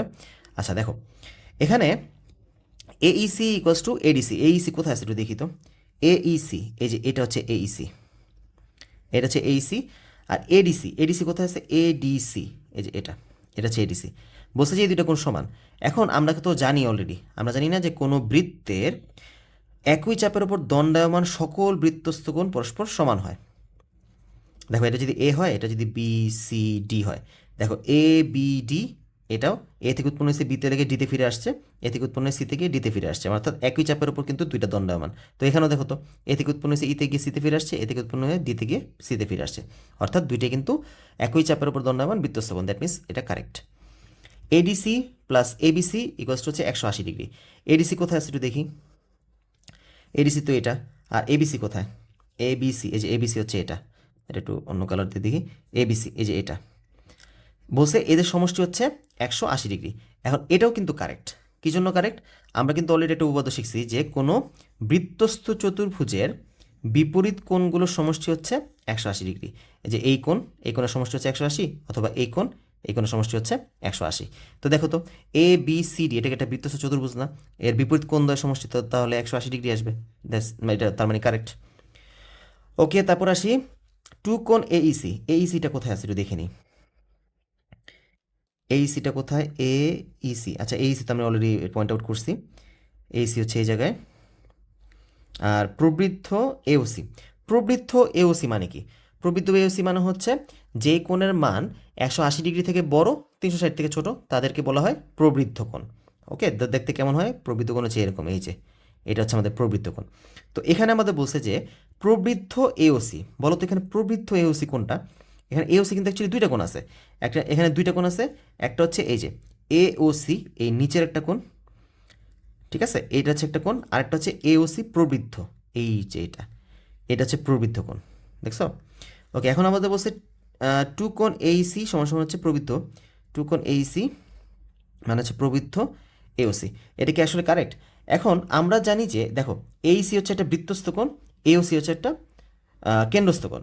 আমরা জানি যে কেন্দ্রস্থ কোণ বৃত্তস্থ কোণের দ্বিগুণ হয়, তাই না? কেন্দ্রস্থ কোণটা বৃত্তস্থ কোণের দ্বিগুণ হয়, অর্থাৎ বৃত্তস্থ কোণকে যদি আমরা দ্বিগুণ করি তাহলে কিন্তু কেন্দ্রস্থ কোণ পাই। ফর এক্সাম্পল, এই যে আমাদের এটা যদি এটা বৃত্ত হয়, ধরো এটা কেন্দ্র, একই চাপের উপর দণ্ডায়মান, এই যে এটা যদি হয় 30, তাহলে এটা কত আসবে? এটা আসবে 60। এখন যেই পাশে চাপ থাকে, দেখো যেই পাশে চাপ থাকে কোণগুলো কিন্তু সেই পাশেই হয়, কোণগুলো কিন্তু সেই পাশেই হয়, তাই না? দেখো এই যে এই পাশে চাপ ছিল, এই পাশে কোণ, এই পাশে চাপ ছিল, এই পাশে কোণ। দেখো তো এখানে কি সেম ঘটনাটা ঘটতেছে? আমাদের এইসির সাথে যে প্রবৃদ্ধ এওসিকে সম্পর্ক করতে বলছে, এ থেকে উৎপন্ন হয়ে সিতে গিয়ে ইতে গিয়ে সিতে ফিরে আসছে, মানে এই পাশে চাপ ছিল, এই পাশে কোণ। দেখো তো, তার মানে এটা যদি আমি কেন্দ্রস্থ কোণের সাথে সম্পর্কিত করতে চাই, তাহলে এ ও সি এটার সাথে এই কোণের সম্পর্ক হওয়ার কথা ছিল, প্রবৃদ্ধর কিন্তু সম্পর্ক হবে না, কারণ যেই পাশে চাপ থাকে সেই পাশের কোণগুলোর সাথেই তো আমরা সম্পর্কিত করি। তো এটা কি আমাদের তাহলে কারেক্ট পাচ্ছি? এটা কিন্তু প্রবৃত্ত এওসির সাথে সম্পর্ক না, এটা হচ্ছে আমাদের যদি বলা হতো যে শুধুমাত্র এওসির সাথে সম্পর্ক, তখন কিন্তু এটা কারেক্ট বলা যেত, কারণ এটা হচ্ছে গিয়ে আমাদের বৃত্তস্থ কোণ, এটা হচ্ছে কেন্দ্রস্থ কোণ।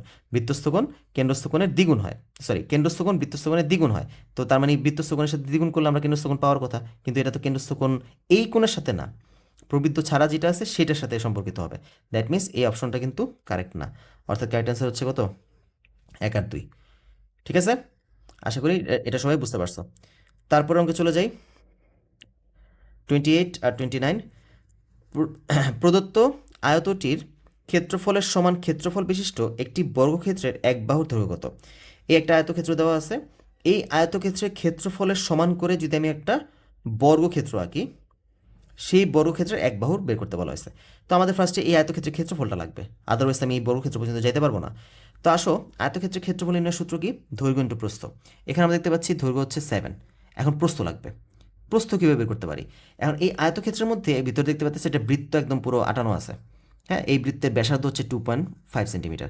যেহেতু এটা ব্যাসার্ধ, তার মানে তো যে কোনো দিকেই যদি ব্যাসার্ধ আঁকি সেইখানেই তো 2.5 পাবো। তো দেখো তো, আমি যদি ব্যাসার্ধটাকে এই বরাবর আঁকি তাহলে তো সেটাও 2.5 হয়ে যাবে, তাই না? যদি এই বরাবর আঁকি তাও 2.5 হয়ে যাবে। আর ব্যাসার্ধ যেহেতু 2.5, তার মানে ব্যাস কত হবে? 2.5 ইন্টু 2, কারণ ব্যাস হচ্ছে ব্যাসার্ধের দ্বিগুণ। তো 2.5কে যদি 2 দ্বারা গুণ করি, 2.5কে যদি আমরা 2 দ্বারা গুণ করি কত পাই? 5 চলে আসে। তার মানে যদি এখানে একটা ব্যাস আঁকি, সেই ব্যাসের দৈর্ঘ্য হবে 5 সেন্টিমিটার। তো দেখো তো এই রেখাটা আর এই রেখাটা কি সমান হয়ে যাবে না তাহলে?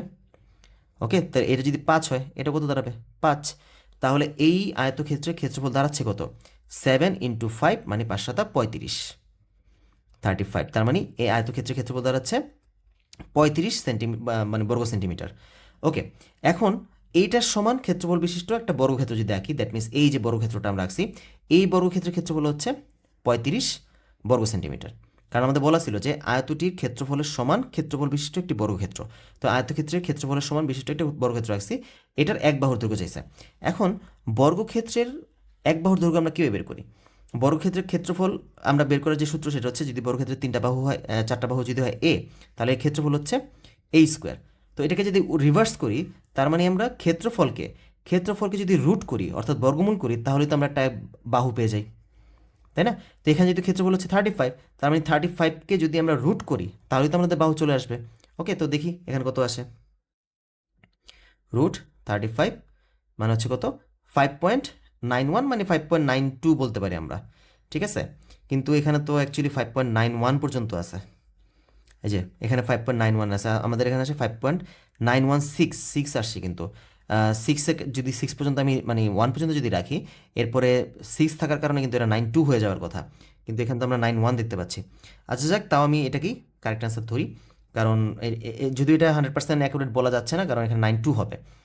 ওকে ফাইন, তারপর আসি ক্ষেত্রটির অনধিকৃত অংশের ক্ষেত্রফল কত? অনধিকৃত অংশ বলতে কি বোঝাচ্ছে? যে এই যে বৃত্ত ব্যতীত যে বাকি অংশগুলো আছে, সেটা ক্ষেত্রফল চাইছে। অর্থাৎ বৃত্ত ব্যতীত বাকি অংশ হচ্ছে যেগুলা, এই যে এটুকু অংশটা, এটা ক্ষেত্রফল চাইছে। তো এটা ক্ষেত্রফল কীভাবে বের করবো? আমরা অলরেডি কিন্তু আয়তক্ষেত্রের ক্ষেত্রফল জানি 35। তার থেকে যদি আমি বৃত্তের ক্ষেত্রফলটা বাদ দিয়ে দিই, তখন তো আমাদের চলে আসবে বাকি অংশগুলো। তো 35 থেকে আমরা বাদ দিব কি? বৃত্তটা। বৃত্তের ক্ষেত্রফল নির্ণয় সূত্র কি? পাই আর স্কোয়ার। আর বলতে এখানে কি বোঝাচ্ছে? ব্যাসার্ধ। আমরা দেখতে পাচ্ছি 2.5 হোল স্কোয়ার। আসো দেখি এখানে কত আসে। 35 minus pi into 2.5 whole square, কত আসে? 15.365। আচ্ছা, 15.365, এখানে 15.4 বলছে এটাকে। আচ্ছা যাকে এটাকে এই যে যদি এক ঘর পর্যন্ত রাখি, তাহলে দেখো 6 ছিল, 6-এর জন্য তো এটা 3 তো 4 হয়ে যাবে। তো এখানে কত আসতেছে? 15.4। ওকে, তো আশা করি এটা আমরা সবাই বুঝতে পারছি। তারপর চলে যাই 30। কি বলছে?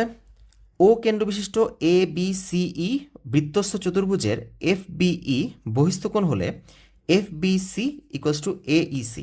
দেখি তো এফ বিইটা কোথায় আছে? এফ বি হচ্ছে এই জায়গায়, এই যে F B, F B C, sorry F B C, F B C, এই যে এটা হচ্ছে এই জায়গায়। আর এ ই সি, এ ই সিটা কোথায় আছে? এ ই সি, এই যে এ ই সি হচ্ছে এই জায়গায়। ওকে, এখন আমাদের বলা হয়েছে এই দুইটা সমান।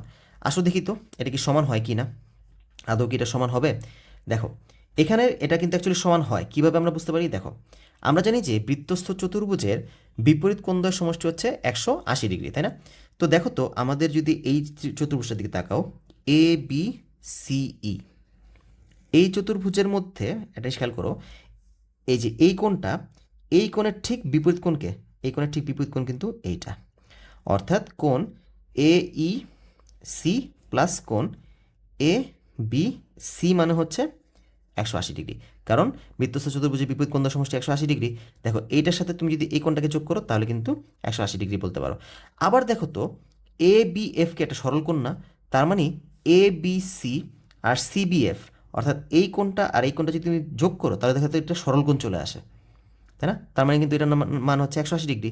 তো এখন আমি এক কাজ করি, যেহেতু আমাদের এই কোণের সাথে এই বাহিরের কোণটার সম্পর্ক করতে বলছে, তো এক কাজ করি, আমি এইসিকে, কোণ এইসিকে এইসি মতো রাখলাম।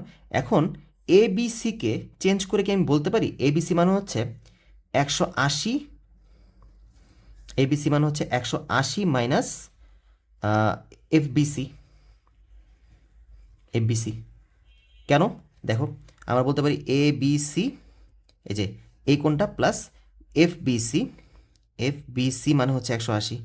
তো তাহলে আমরা কোণ A B C equals to করতে পারি 180 মাইনাস কোণ এফ বি সি বলা যায়। তাই যে এবিসি পরিবর্তে এটা বসালাম। দেখো এই পাশে +180, এই পাশে +180 বাদ চলে গেল। তাহলে কোণ এইসি মাইনাস কোণ এফ বিসি মানে হচ্ছে 0। তাহলে আমরা বলতে পারি এইসি ইকুয়ালস টু হচ্ছে কোণ এফ বিসি। দেখো এইভাবে আমরা কিন্তু এই দুটাকে সমান বলতে পারি। তো এটা হচ্ছে আমি তোমাদের বিস্তারিত দেখালাম। তবে একটা জিনিস মনে রাখবা যে কোনো বৃত্তস্থ চতুর্ভুজের যে কোনো একটা বাহুকে যদি বর্ধিত করা হয় তাহলে যে বহিস্থ কোণ উৎপন্ন হয় না, এই বহিস্থ কোণটা সবসময় এই কোণ সংলগ্ন অন্তস্থ কোণের বিপরীত যে কোণটা সেটা সমান হয়ে যায়। একটা বৃত্তস্থ চতুর্ভুজের এক বাহুকে বর্ধিত করলে যে বহিস্থ কোণ উৎপন্ন হয় সেটা তার সংলগ্ন যে অন্তস্থ কোণের বিপরীত কোণের সমান সবসময় হয়ে যায়। তার মানে এটা কিন্তু correct. Done. COG equals to OBC plus OCB, এটা কি কারেক্ট? দেখি তো কোথায় কোথায় আছে। সিওজি সিওজি এই যে এই কোণটা, এটা হচ্ছে সিওজি। তারপর ওবিসি কোথায় আছে? ওবিসি এই যে এই কোণটা, এই কোণটা। আর ওসিবি এই যে এই কোণটা। বলছে যে এই বাইরের কোণটা এই দুইটা কোণের সমষ্টির সমান কিনা। দেখো এটা কিন্তু কারেক্ট। কিভাবে? তুমি যদি ওবিসি ত্রিভুজের দিকে তাকাও, দেখো ওবিসি ত্রিভুজের মধ্যে এটা হচ্ছে একটা বহিস্থ কোণ। দেখো এই যে ওবিসি ত্রিভুজের মধ্যে ওবি বাহুকে বর্ধিত করায় বহিস্থ যে কোণ উৎপন্ন হয়েছে। এখন আমরা তো জানি কোনো ত্রিভুজের মধ্যে একটা বাহুকে যদি বর্ধিত করা হয়, যে বহিস্থ কোণ উৎপন্ন হয় তার বিপরীত অন্তস্থ কোণদের সমষ্টি সমান। তো দেখো তো এখানে কি সিমিলার জিনিস দেখতে পাচ্ছি। এই যে এটা হচ্ছে অন্তস্থ কোণ, এটা হচ্ছে বহিস্থ কোণ। তো বহিস্থ কোণ বিপরীত অন্তস্থ কোণদের সমষ্টি সমান। দ্যাট মিন্স এই অপশনটাও correct. BAC plus BEC equals to BOC. দেখো তো বিএসি কোথায় আছে? বিএসি হচ্ছে এটা হচ্ছে বিএসি। তারপর বিইসি ওমা বিইসি তো হচ্ছে এখানে খুব জটিল অবস্থা দাঁড়াইছে। বিএসি প্লাস বিইসি সমান হচ্ছে বিওসি এই যে এটা।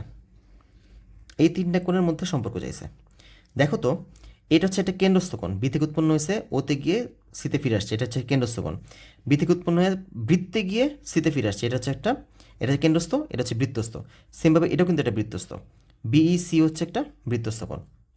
এখন আমরা জানি যে কেন্দ্রস্থ কোণ বৃত্তস্থ কোণের দ্বিগুণ হয়। তো আমি যদি এই দুইটা এটার সাথে এটাকে যদি সম্পর্কিত করতে চাই, আমি কি বলতে পারি যে কোণ বিওসি মানে হচ্ছে 2 কোণ বিএসি। এটা কি বলা যাবে? কারণ কেন্দ্রস্থ কোণ বৃত্তস্থ কোণের দ্বিগুণ। এখন দেখো তো আবার বি থেকে উৎপন্ন হয়ে এতে গিয়ে সিতে ফিরে আসছে, এটা একটা বৃত্তস্থ কোণ। সেমভাবে এটাও তো একটা বৃত্তস্থ কোণ, একই চাপের উপর দণ্ডায়মান। আর আমরা তো এটাও জানি যে কোনো একই চাপের উপর দণ্ডায়মান বৃত্তস্থ কোণগুলো পরস্পর সমান হয়। দ্যাট মিনস আমি কি বলতে পারি বিএসি আর বিইসি এই দুটো কোণ পরস্পর সমান। এটা তো বলা যায়। তা আমরা এখানে দেখো তো বিওসি, আমি 2 কোণ বিএসিকে চেঞ্জ করে বলতে পারি বিএসি প্লাস বিএসি বললাম। তারপর একটা বিএসি রাখলাম, আরেকটা বিএসি এর পরিবর্তে বিইসি বসাই দিলাম। কারণ যেহেতু দুইটা কোণই সমান, একই চাপের উপর দণ্ডায়মান বৃত্তস্থ কোণ। তো দেখো তো এটা তো শর্ত তাহলে মানতেছে যে বিওসি মানে হচ্ছে বিএসি আর বিইসি এর সমষ্টি। দ্যাট মিনস এটাও কারেক্ট। অর্থাৎ ঘ হচ্ছে আমাদের কারেক্ট অ্যান্সার। তো আশা করি সবাই বুঝতে পারছো। এখানে কিন্তু অনেক ডিটেলস আমি মোটামুটি পুরো ব্যাপারটা তোমাদেরকে ভেঙে বুঝাইছি। দেখতে অনেক বড় মনে হতে পারে, কিন্তু তুমি যখন এই বেসিক ব্যাপারগুলো জানবা তখন কিন্তু এটা করতে বেশি সময় লাগে না। আচ্ছা, তারপর আসি 31। সকল পূর্ণ এবং ভগ্নাংশ সংখ্যাকে বলা হয়, এটা কি? সকল পূর্ণ সংখ্যা আর ভগ্নাংশ সংখ্যা। দেখো আমাদের স্বাভাবিক সংখ্যার মধ্যে 1 2 3 4 5 6 7 8 থাকে। তারপরে হচ্ছে গিয়ে পূর্ণ সংখ্যা কি? ধনাত্মক সংখ্যাগুলো যে অখণ্ড সংখ্যাগুলো থাকে, যেমন +1 2 3 4 5 6 7 8, -1 2 3 4 5 6 7 8, এগুলো কিন্তু সব হচ্ছে পূর্ণ সংখ্যা। এর মধ্যে কিন্তু আবার মাইনাস সংখ্যাগুলো নাই, জেডের মধ্যে কিন্তু মাইনাস সংখ্যাগুলো আছে। তারপর হচ্ছে কি কিউ হচ্ছে সকল মূলদ সংখ্যা। মূলদ মানে কি? সকল ধনাত্মক বলো, ঋণাত্মক বলো, খণ্ড বলো, অখণ্ড বলো, সব সংখ্যাগুলো কিন্তু কিউ এর মধ্যে আমরা পাই। অর্থাৎ এটা হচ্ছে মূলদ সংখ্যা। তারপর হচ্ছে আর হচ্ছে বাস্তব সংখ্যা। এগুলো যা যা বলছি, এগুলো যতগুলো সংখ্যা বলছি প্লাস অমূলদ সংখ্যা সবাই মিলে কিন্তু আর হয়, মানে হচ্ছে বাস্তব সংখ্যায় কনভার্ট হয়। এখন এখানে আমাদের বলছে সকল পূর্ণ সংখ্যা আর ভগ্নাংশ সংখ্যা। পূর্ণ হচ্ছে এইটা আর ভগ্নাংশ হচ্ছে এটা। দেখো তো পূর্ণ সংখ্যার মধ্যে তো আলটিমেটলি এন চলেই আসে, কারণ এন তো সাবসেট অফ জেড, আবার জেড হচ্ছে সাবসেট অফ কিউ। ঠিক আছে, তো পূর্ণ সংখ্যা আর কিউ এরা সবাই আবার কার সাবসেট? সবাই হচ্ছে আর এর মধ্যে অবস্থান করতেছে। আর এর মধ্যে এই তিনটা জিনিস ব্যতীত আরেকটা কি থাকে? সেটা হচ্ছে অমূলক সংখ্যা থাকে। ঠিক আছে, এই তিনটা জিনিস তো থাকেই, অর্থাৎ পূর্ণ সংখ্যাও থাকে, স্বাভাবিক সংখ্যাও থাকে, মূলক সংখ্যাও থাকে। আরেকটা এক্সট্রা জিনিস থাকে, সেটা হচ্ছে অমূলক সংখ্যা। তো এরা কিন্তু সবাই আর থেকে বিলং করতেছে। তার মানে বলতে পারি পূর্ণ সংখ্যা ভগ্নাংশ সংখ্যা মিলে আর হয়ে যায়, অর্থাৎ বাস্তব সংখ্যা হয়ে যায়। তো এখানে আমরা কি বলতে পারবো? যে সকল পূর্ণ সংখ্যা ও ভগ্নাংশ সংখ্যাকে বলা হয়। আচ্ছা, এখানে এই আর এর মধ্যে কোনো আর বাস্তব সংখ্যার কোনো কথা কোনো বলা নাই। তো অম্ল সংখ্যা তো হবে না অবশ্যই। স্বাভাবিক সংখ্যা তো দেখলাম আমাদের পূর্ণ সংখ্যা আছে, কিন্তু স্বাভাবিক সংখ্যার মধ্যে তো ভগ্নাংশ নাই, তার মানে এটাও হবে না। অঋণাত্মক সংখ্যাও হবে না, কারণ পূর্ণ সংখ্যা বলতে এখানে ঋণাত্মক অঋণাত্মক সবার কথাই বলা হয়েছে। তার মানে আর বাকি আছে কে? মূলদ সংখ্যা। তার মানে পূর্ণ সংখ্যা আর ভগ্নাংশ সংখ্যাকে এক হচ্ছে বলা হয় মূলদ সংখ্যা। ঠিক আছে। আচ্ছা, যদি এখানে ইসে থাকতো, বাস্তব সংখ্যার ব্যাপার থাকতো, তাহলে কিন্তু সেটা অ্যান্সার হইতো না। কেন হইতো না? রিজন হচ্ছে কি, এখানে দেখো বাস্তব সংখ্যার মধ্যে কিন্তু আবার অমূলক সংখ্যাও থাকতে হইতো। ঠিক আছে, তো আশা করি পুরো ব্যাপারটা বুঝতে পারছো কেন এটা মূলক সংখ্যার মধ্যে গেছে। ওকে ফাইন, দেন আমরা 32 নম্বরে চলে যাই। √5 4 দশমিক স্থান পর্যন্ত আসন্ন মান কোনটি? এটা তো খুবই ইজি একটা কোশ্চেন, আমাদের ক্যালকুলেটর আছে, তো শুধু শুধু এই জিনিস দেওয়ার কি প্রয়োজন হয়? দেখি, √5 দিই, কত আসে? 2.23606। দেখি কোনটা আসে। 2.23, এখানে কোনটাই আসে না, দেখছো? এখানে কিন্তু কোনো অ্যান্সারই নেই। 2.23606, অর্থাৎ আমি যদি 4 দশমিক, তো 1 2 3 4 4 পর্যন্ত যদি রাখতাম, তাহলে 2.2361 হয়তো বা, কিন্তু এখানে তো কোনোটাই নেই। এই যে এটা হয়তো বা হওয়ার একটা চান্স ছিল, 2.2361 হয়তো, কিন্তু এখানে তো 3 নেই, এখানে 2 আছে, তার মানে এখানে কিন্তু কোনো কারেক্ট অ্যান্সারই নাই। ওকে, তারপরে যাই 33। আর ইকুয়ালস টু হচ্ছে এক্স বিলংস টু আর এবং এক্সের মান 3 থেকে বড় কিন্তু 6 থেকে ছোট কিংবা সমান, তাহলে পি অফ আর এর উপাদান সংখ্যা কত?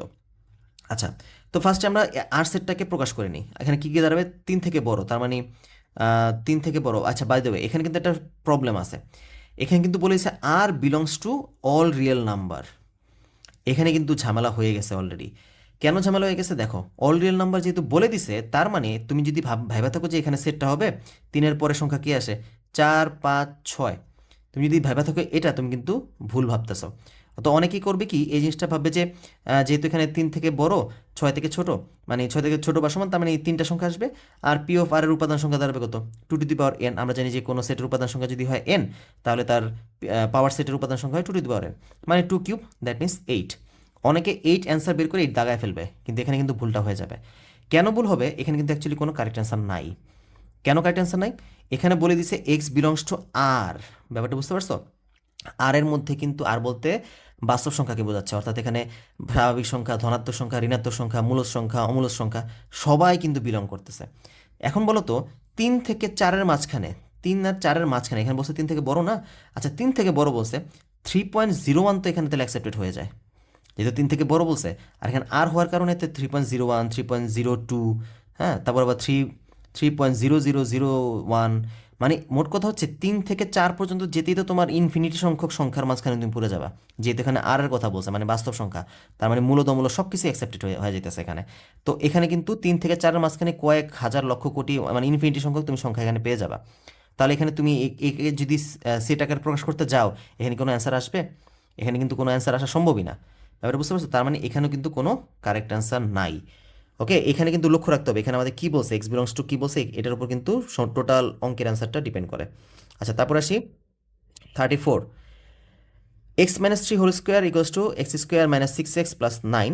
এটি একটি অভেদ, একটি সমীকরণ এক্সের সকল মানের জন্য সিদ্ধ হয়।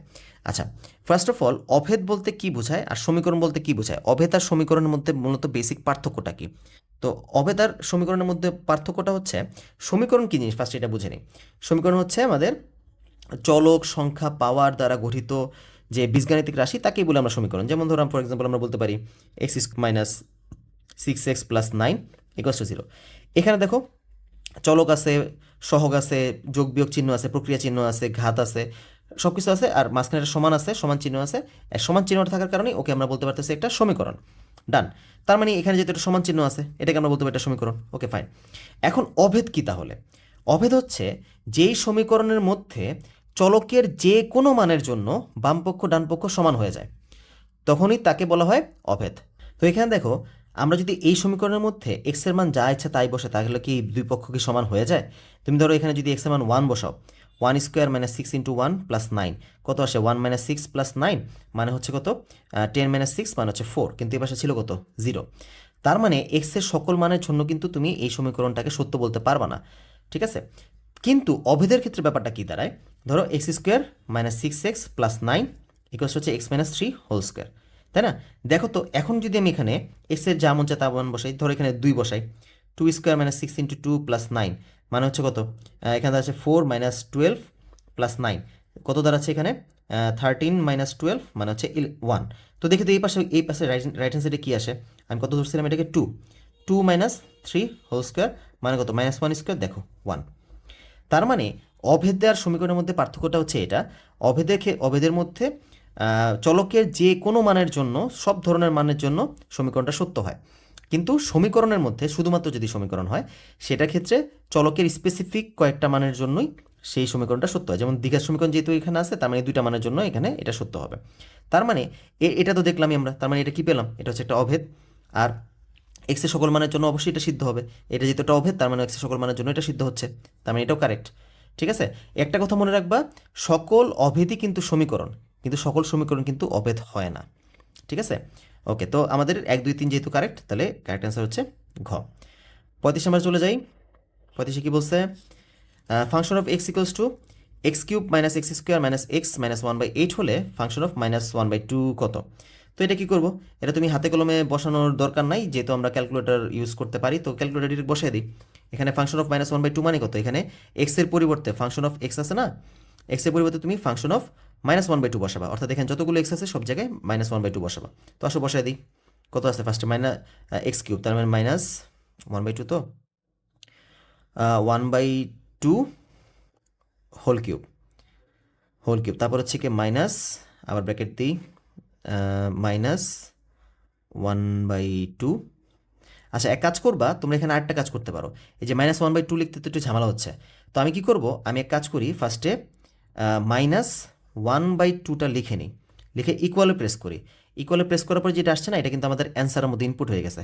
এখন আর এই ঝামেলা করতে হবে না ওই যে -1/2 লেখার জন্য। দেখো কি করব, ব্র্যাকেট দিবা, অ্যান্সার হোল কিউব, ঠিক আছে, মাইনাস অ্যান্সার হোল স্কোয়ার, তারপর হচ্ছে মাইনাস অ্যান্সার, তারপর হচ্ছে -1/8 দিলাম। দেখো অ্যান্সার চলে আসবে 0। ব্যাপারটা বুঝতে পারছো?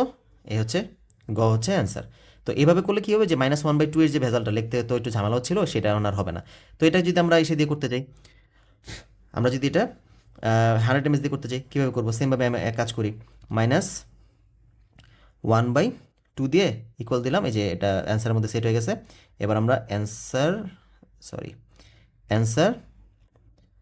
আচ্ছা, হোল কিউব তো এখানে দেওয়া যায় না, এটা ⁻3, তারপর হচ্ছে মাইনাস অ্যান্সার স্কোয়ার, তারপর হচ্ছে মাইনাস অ্যান্সার, তারপর হচ্ছে -1/8 ইকুয়াল দিলাম, এই যে 0 আসছে। ঠিক আছে? তো আশা করি এটা বুঝতে পারছো। এটা ইসে করতে হাতে কলমে শুধু শুধু ক্যালকুলেশন করার তো কোনো প্রয়োজন নেই, যেহেতু আমাদের ক্যালকুলেটর ইউজ করতে পারবো আমরা। ওকে, 36 নাম্বার আসি। a⁶ - b⁶ এর উৎপাদক কোনটি? তো এটা করার জন্য নর্মালি আমাদের উৎপাদকে বিশ্লেষণ করতে হবে। এটা করার জন্য আদারওয়াইজ আর কোনো অপশন নাই। তো কী করবো? a⁶ - b⁶ তো কী করবো? এটা আমাদের ফার্স্টে এটাকে আমরা কী করতে পারি? ফার্স্টে a³ হোল স্কোয়ার, আগে a² - b² সূত্র নিয়ে যাই। এটা b³ হোল স্কোয়ার কত দাঁড়ায়? a² - b² সূত্র a³ + b³ into a² - b, a³ - b³ মানে a + b into a - b। এবার আবার এখানে আবার a³ + b³ সূত্র চলে গেছে। এখন a³ + b³ আমরা কোন সূত্রে নেব? উৎপাদকের সূত্রে নেব, যে a + b into a² - ab + b², এটা হচ্ছে একটা। তারপর হচ্ছে a - b into a² + ab + b²। ওকে, সূত্র ভেঙে দিচ্ছি, ব্যাস হয়ে গেছে। তো এখন দেখি এখানে কোনটা আছে, এর উৎপাদক কোনটা আছে, যে a + b, b - a, এটা তো হবে না, এ প্লাস বি হয়, দেখি এটা মিলে কিনা।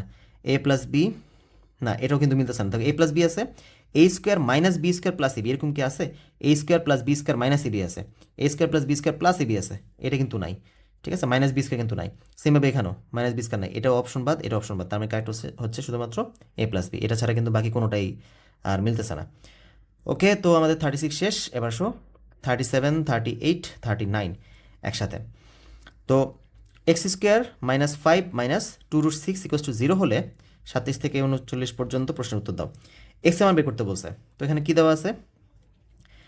X square minus 5 minus 2√6 equals to 0। আমরা ফার্স্টে আমাদের এক্স এর মান বের করতে হবে, তো এক্স ব্যতীত বাকি সবাই ওই পাশে নিয়ে যাই। X equals two 5 plus 2√6 x square. এখন স্কোয়ারকে যদি উঠাইতে হয় দুই পাশে রুট করতে হবে, তো রুট যদি করি তাহলে ব্যাপারটা এর মন দাঁড়ায় 5 প্লাস 2√6। হ্যাঁ, কিন্তু এরকম তো কোনো অপশনে নাই অ্যান্সার, আর এরকম দিয়ে আমরা করতেও পারি না। তো আমাদের এমন কোনো কাজ করতে হবে যেন ভিতরে হোল স্কোয়ার চলে আসে।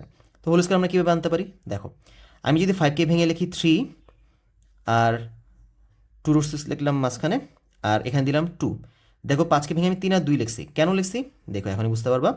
√3কে ভেঙে বলতে পারি আমরা √3 হোল স্কোয়ার, 2কে ভেঙে বলতে পারি আমরা √2 হোল স্কোয়ার, আর এইখানে মাঝখানে বলতে পারি 2 ইন্টু √3 ইন্টু √2। দেখো তো এটা কি সূত্রে পড়ে গেছে না? A square plus 2ab plus B square. দেখো আমাদের মানে কোনো পরিবর্তন করছি আমরা, মানে কোনো পরিবর্তন না করি কিন্তু এটাকে এইভাবে লিখতে পারলাম। আর √3 আর √2 কিন্তু গুণ করলে √6 চলে আসে। ঠিক আছে, 5কে ভেঙে যে আমি 3 আর 2 বানাইছি, এটা মূলত এখানেই বুঝতে পারছি যে 3 আর 2 গুণ করলে হবে 6, আর 3 আর 2 যোগ করলে হয় 5। তো এখানেই বুঝতে পারলাম যে তার মানে এখানে যদি আমি 5কে ভেঙে 3 আর 2 বানাই তাহলে এটা সূত্রে ফেলা সম্ভব। তো দেখো তো এখানে কি আসছে? √3 প্লাস √2 হোল স্কোয়ার চলে আসছে, স্কোয়ার রুট কাটা চলে গিয়ে থাকবে কত? √3 প্লাস √2। তাহলে এটা হচ্ছে আমাদের এক্সের মান। ব্যাস, এবার আসো, তা হচ্ছে এক্স মাইনাস 1/x এর মান কত?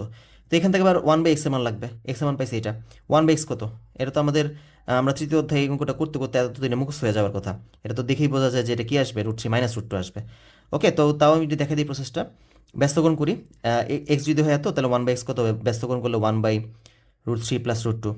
এখন আমরা কোনো সময় কোনো অঙ্কের হরে রুটযুক্ত রাশি রাখতে পারি না, তো এই জন্য কী করবো, এটার অনুবন্ধী রাশি দ্বারা গুণ করে দিব। √3 প্লাস √2 ইন্টু √3 মাইনাস √2, উপরে হচ্ছে √3 মাইনাস √2, তাহলে কত আসে? √3 মাইনাস √2। এটা a plus B into a minus B সূত্রে পড়ে গেছে, √3 whole square minus √2 whole square.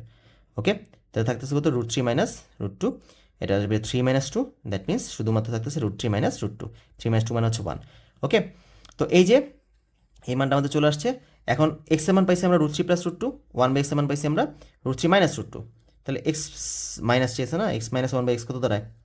√3 plus √2 minus √3 minus √2। তো মাইনাস যদি ব্র্যাকেট যদি উঠাই দিই, √3 প্লাস √2 মাইনাস √3 প্লাস √2, তো √3 কাটা থাকবে কত? 2টা √2 বাকি থাকে, তাই আমি 2√2। তাই অ্যান্সার দাঁড়াচ্ছে কত? এটা 2√2 হচ্ছে আমাদের অ্যান্সার। ওকে, এটা গেল। তারপর হচ্ছে আমাদের এখানে বাকি আছে এক্স স্কোয়ার মাইনাস 1/x স্কোয়ারের মান কত? Okay, X square minus 1/x square মান আমরা কীভাবে বের করতে পারি? X square minus 1/x square, আমরা তো এক্স মাইনাস 1/x বের করে ফেলছি অলরেডি। এক্স মাইনাস 1/x আমরা পাইছি কত? 2√2। তো সেমভাবে আমরা এক্স প্লাস 1/xটাও বের করি, √3 প্লাস √2, তারপর হচ্ছে প্লাস √3 মাইনাস √2, তারপর মাইনাস √2 প্লাস √2 চলে গিয়ে থাকবে কত? 2√3। ওকে, এখন আমাদের বের করতে বলছে কি x square minus 1/x square, এটাকে আমরা a স্কোয়ার মাইনাস b সূত্রে অ্যাপ্লাই করতে পারি, অর্থাৎ x plus 1/x into x minus 1/x। এটা মান পাইছি কত? এটা মান পাইছি 2√2, আর এটা মান পাইছি কত? 2√3। তো 2 দুগুণে 4, আর √2 আর √3 গুণ করলে কত আসবে? √6। ওকে, তাহলে 4√6 হচ্ছে আমাদের কারেক্ট আনসার। এখানে কারেক্ট আনসার হচ্ছে 4√6। ওকে, আশা করি সবাই বুঝতে পারছো। এবার হচ্ছে কি আমাদের লাস্ট অঙ্ক 40। 25 to the power x plus 2 equals to 125 হলে এক্স ইকুয়ালস টু হোয়াট? এটাকে তোমরা চাইলে ক্যালকুলেটর দিয়ে করতে পারো, কিন্তু ক্যালকুলেটরে 100 ms দিয়ে এটা করাটা একটু কষ্টকর হয়ে যায়। আমি নট শিওর এটা কি মিলবে কিনা, বাট যারা 991 ES প্লাস চালো তারা কিন্তু খুব ইজিলি এটা সমাধান করতে পারবা। দেখো কীভাবে, আমরা অঙ্কটাকে তুলে ফেলি ফার্স্টে। 25 টু দি পাওয়ার কত? এক্স প্লাস 2, আলফা দিয়ে এই বাটনে প্রেস করলে এক্স চলে আসবে প্লাস 2, তারপর একটু নিচে নামবো, নিচে নেমে দেন ইকুয়াল চিহ্ন আনতে হবে।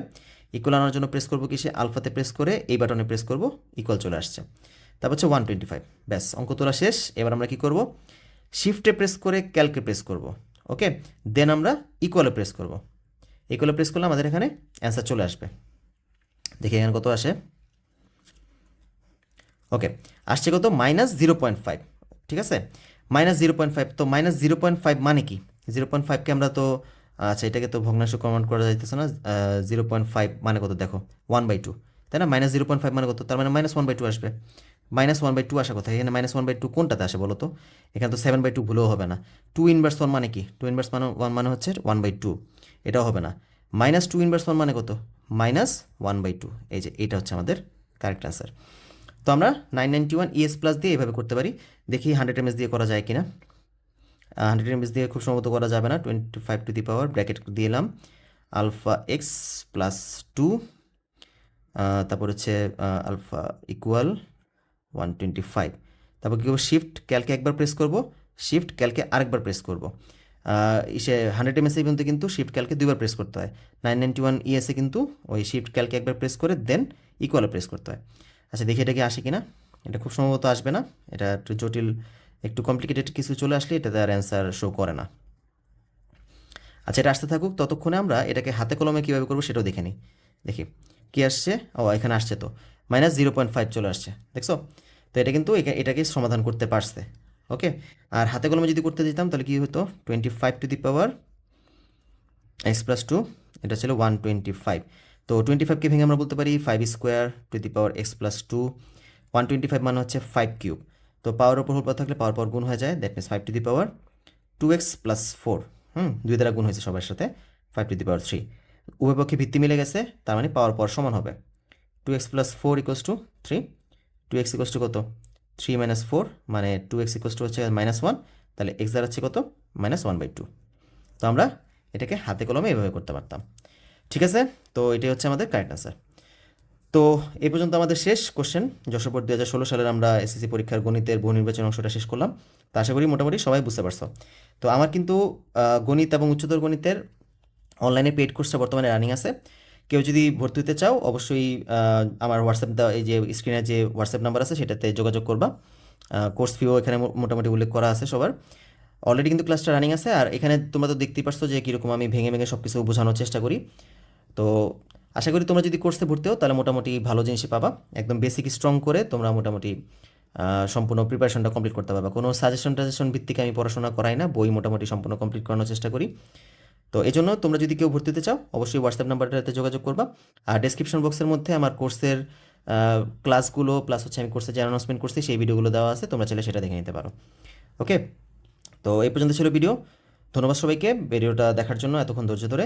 আর যারা চ্যানেলটা নতুন দেখতেছো তারা অবশ্যই সাবস্ক্রাইব করে রাখো, আর যারা সাবস্ক্রাইব করে রাখছো ওদের অলরেডি তাদেরকে অসংখ্য অসংখ্য ধন্যবাদ। তো দেখা হবে আবার পরের ভিডিওতে। Till then, good by.